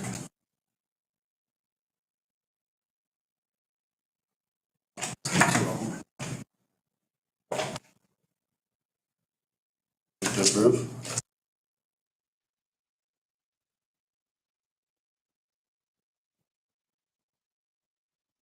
Second. Any further discussion? All in favor, signify with aye. Aye. Official approval of some additional gas cards. On that one, I will move to approve. Second. Any further discussion? Hearing none, all in favor, signify with aye.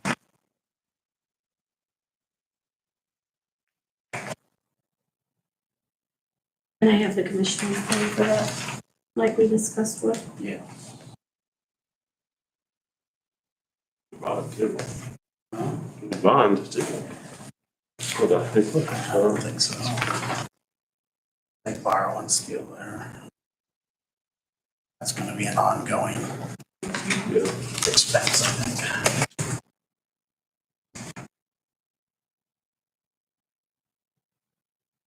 Ordinance number. We're changing that. Okay. And you used it up earlier. Oh, yeah, you did, didn't you? I did. So we are up to 1028. I'm sorry, 1027. Yeah. 1027. So 1027. Are we on the credit card policy? No. You had 1026 first, so then 1025 on. Okay, So 1027 is. 27. What do you guys have next? Amending Ordinance number 924, Yeah. revising real property endorsement. Yes. So we were going through, we pulled that original ordinance and we pulled the Indiana code. Years ago, Kim had a restriction put in there of up to $300. And it didn't say that in the Indiana code. I think that was just something that she wanted in there. No. And especially with the number of we just had a deed come through recently. There's 3 parts to it, 3 separate deeds for all the stuff at Cold Springs, and the first deed had over 100 parcels on it. It's incredible. It's taken him a long time to process these documents. But it was not in the Indiana code, so all I did was have that verbiage, that one line removed. The rest of it remained the same.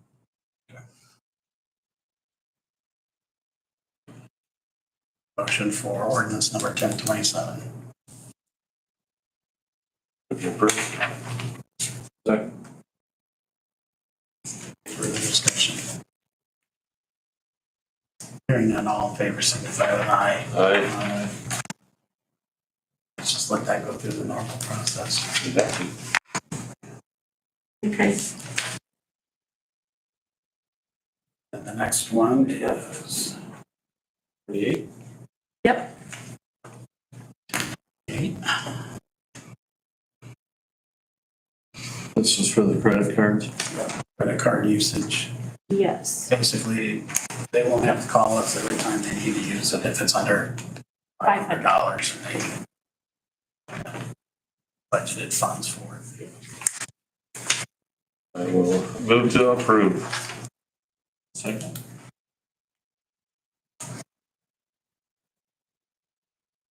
Any further discussion? Hearing none, all in favor, signify with aye. Aye. Now that one we can do. If you want to. I would like to, because I think I had her make it, we left it blank, but we were hoping it could be effective upon passage, which would make it the first of the year. It's been advertised and everything properly, so we're good. Doesn't have to advertise this. Well, I need a motion to suspend. I'll make a motion to suspend rules. This is the credit card, Yes, credit card, yeah. and it's an ordinance, and we don't have to. Let's do a zoning ordinance. Zoning ordinance. Okay. You have to wait. You know, These are done. Oh, this one you don't. So motion to suspend. Is there a second for that? Any discussion on that? Hearing none, all in favor, signify by aye. Aye. Okay, is there a motion for second and third readings? Yes. I'll make that motion. I'll second. Any further discussion? Hearing none, all in favor, signify with aye. Aye. preventative maintenance contracts for community center and the EMS annex. Move to approve. Did we get the one for the community corrections? Okay, so these, if I could. Yes. a Motion. I did speak with, Austin.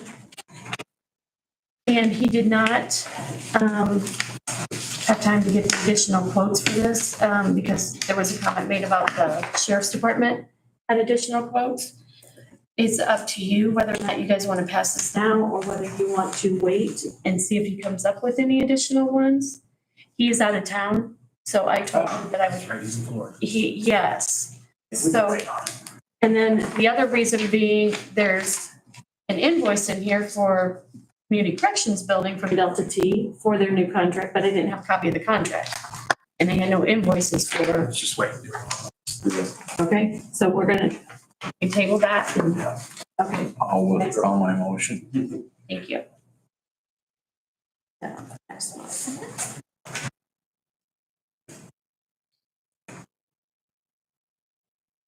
Okay.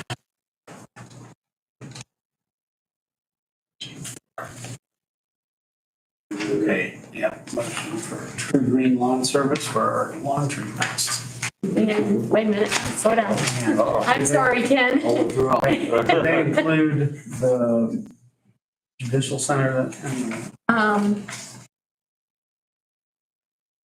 I don't know. Let's see here. It just says Steuben County down through there. It doesn't specifically state where it's for. And again, he only did have the one quote. And this is for a 3-year contract With automatic. with automatic renewal. So okay with that one and have him work on that? Yeah.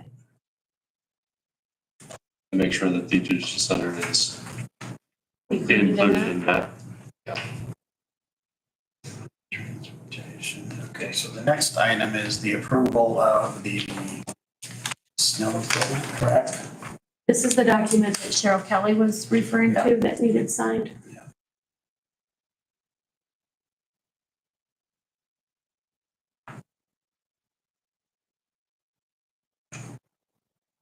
Motion or we just sign it? Now, we probably have a motion to. I'm not gonna stop you this time. I'll Sorry. second. Further discussion? Hearing none, all in favor, signify with aye. Aye.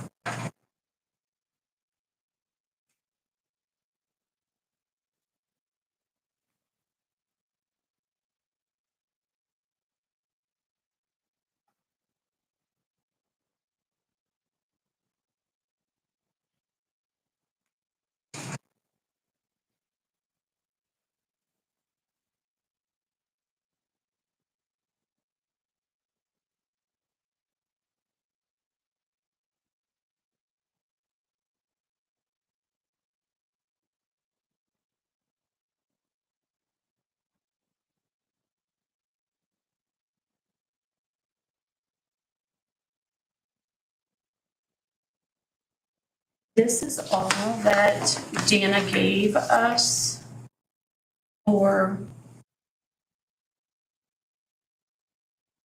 a list of what they were supposed to follow, Yeah, guidelines it looks for the, simple. yeah.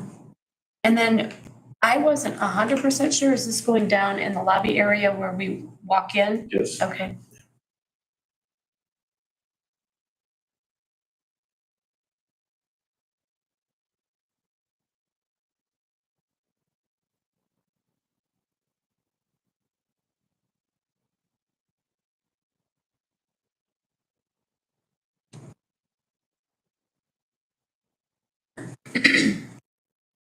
I'm fine with it. Yeah, that looks good.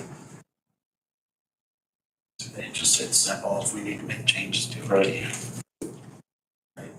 Motion to approve the lobby event monitor guidelines. I will move to approve. Second. further discussion? I assume we're also approving the installation of the monitor. No, we haven't done that yet. Right. Was discussion. There was discussion about it, but it was. Wasn't Austin involved? He just has to move a outlet. I don't know, it's easily done. Yeah, I don't think, unless this cost is gonna exceed $500, so then I don't think we even need to approve it. Okay. I think you can just do that. All right.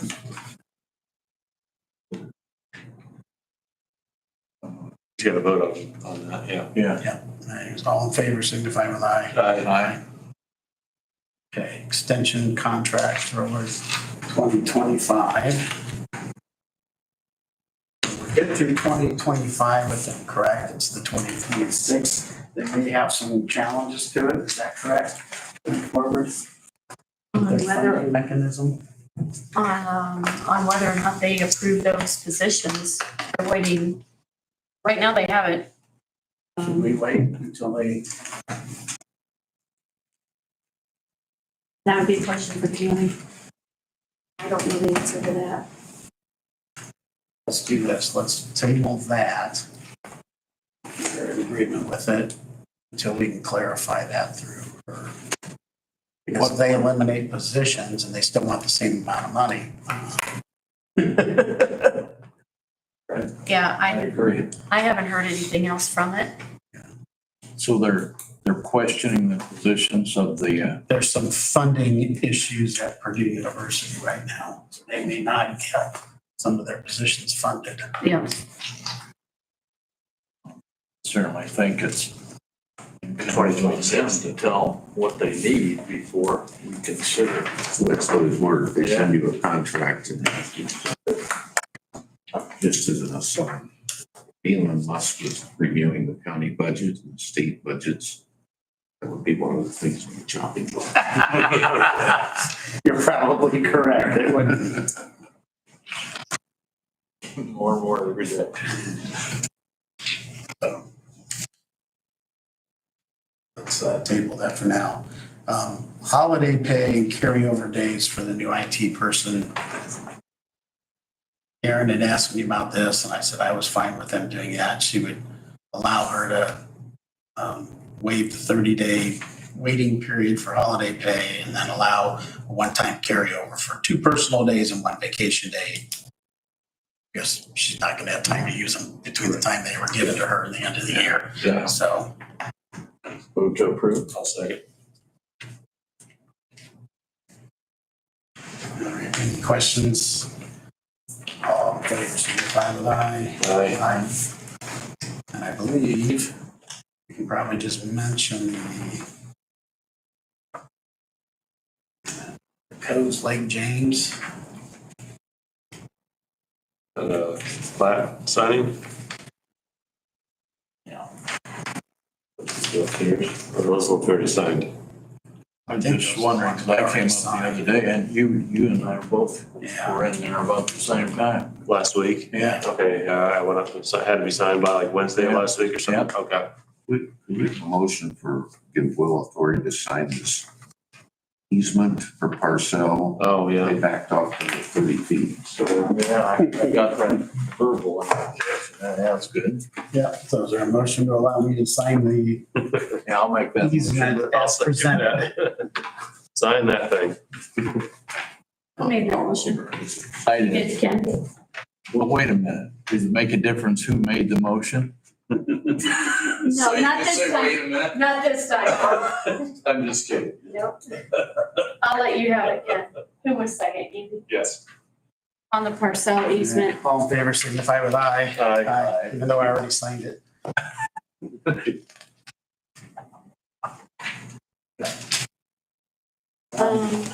So did you guys just have one plat upstairs? Yes. Yeah, I think we all already signed it. Okay. Yeah, signed it. Because they wanted to get it. They wanted to get it done by Yeah. sometime last year. The ESA,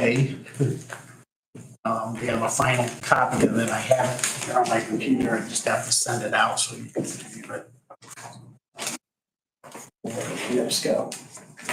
It's still, it's made some light changes, but nothing that's going to really affect it, nothing that improves our position on it. Still just be a huge contract, we'll get taken care of next year.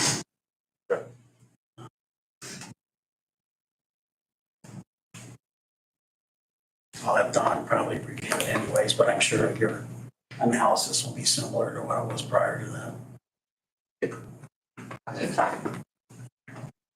I'm not a big Nextro fan, just. No, there's not too many people in Steuben County that are right now, but No. we're trying to work with them to get a resolution, so.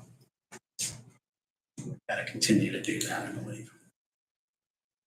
So there's nothing that we have to do. I don't think there's gonna be any hours there. I'm not gonna ask you guys to approve it without having an opportunity to hear it. This isn't Congress, you know. It would just be that.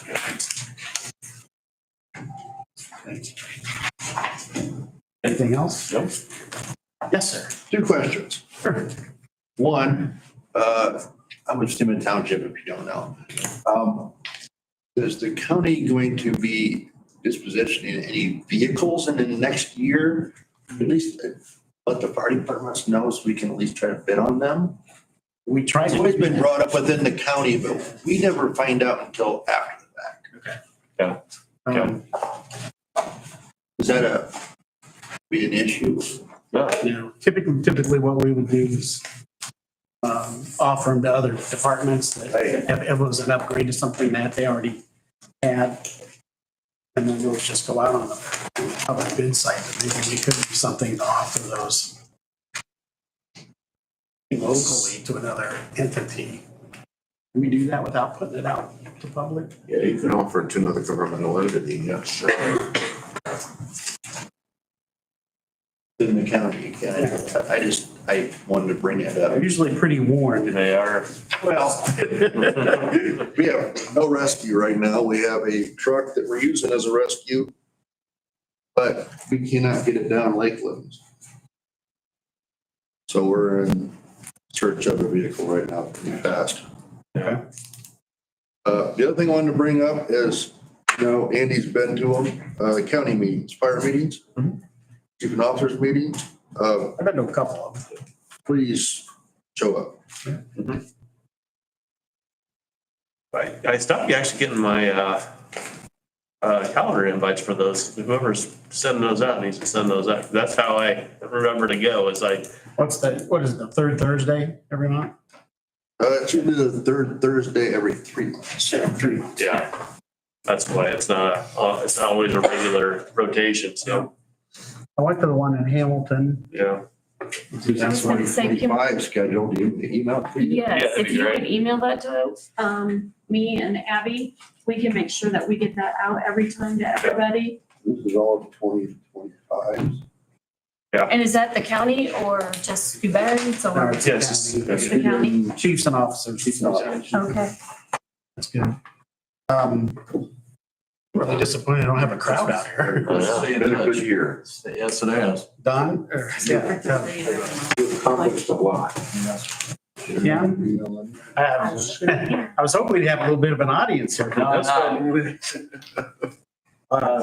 we've been sitting beside each other for 10 years now. Yes, we have. It's been a pleasure. Yeah. It's been an honor. Thank you. I've learned a lot. Yeah.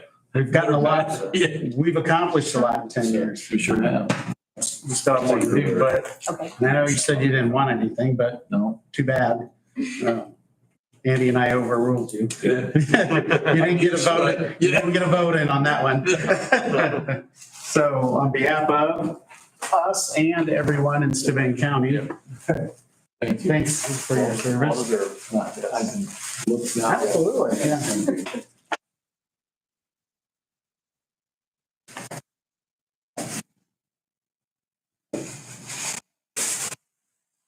All right, ma'am. Yep, thank you.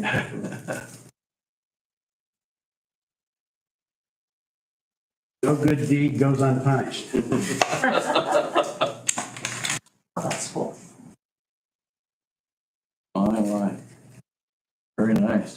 Thank you. very So we much. tried to get two, I will tell you, we tried to have two other engravings on it, but they wouldn't, they exceeded the word space, but they were both Bible verses, one of which was, I can do all things through Christ who strengthens me. They didn't have, that was a Philippians. And then we also had another one. Everyone must submit himself to the governing authorities. There is no authority except that which God has established, which were the two we had really planned. Forward those two, if you Putting will. on there. Thank you. Thank you. Yeah. Very nice. It's an honor and pleasure to serving Steuben County and working with all of you. It's one of my highlights in my many, many years. Thank you very much. Thank you. Can you get a picture of, Yeah. all of us? Yes, yes. Yeah, we should. Yeah. For now. Yeah. Sorry. And we're in recess. Yeah, okay. Recess. You were in recess. I wanted to make sure that was on the recording. Oh, yeah.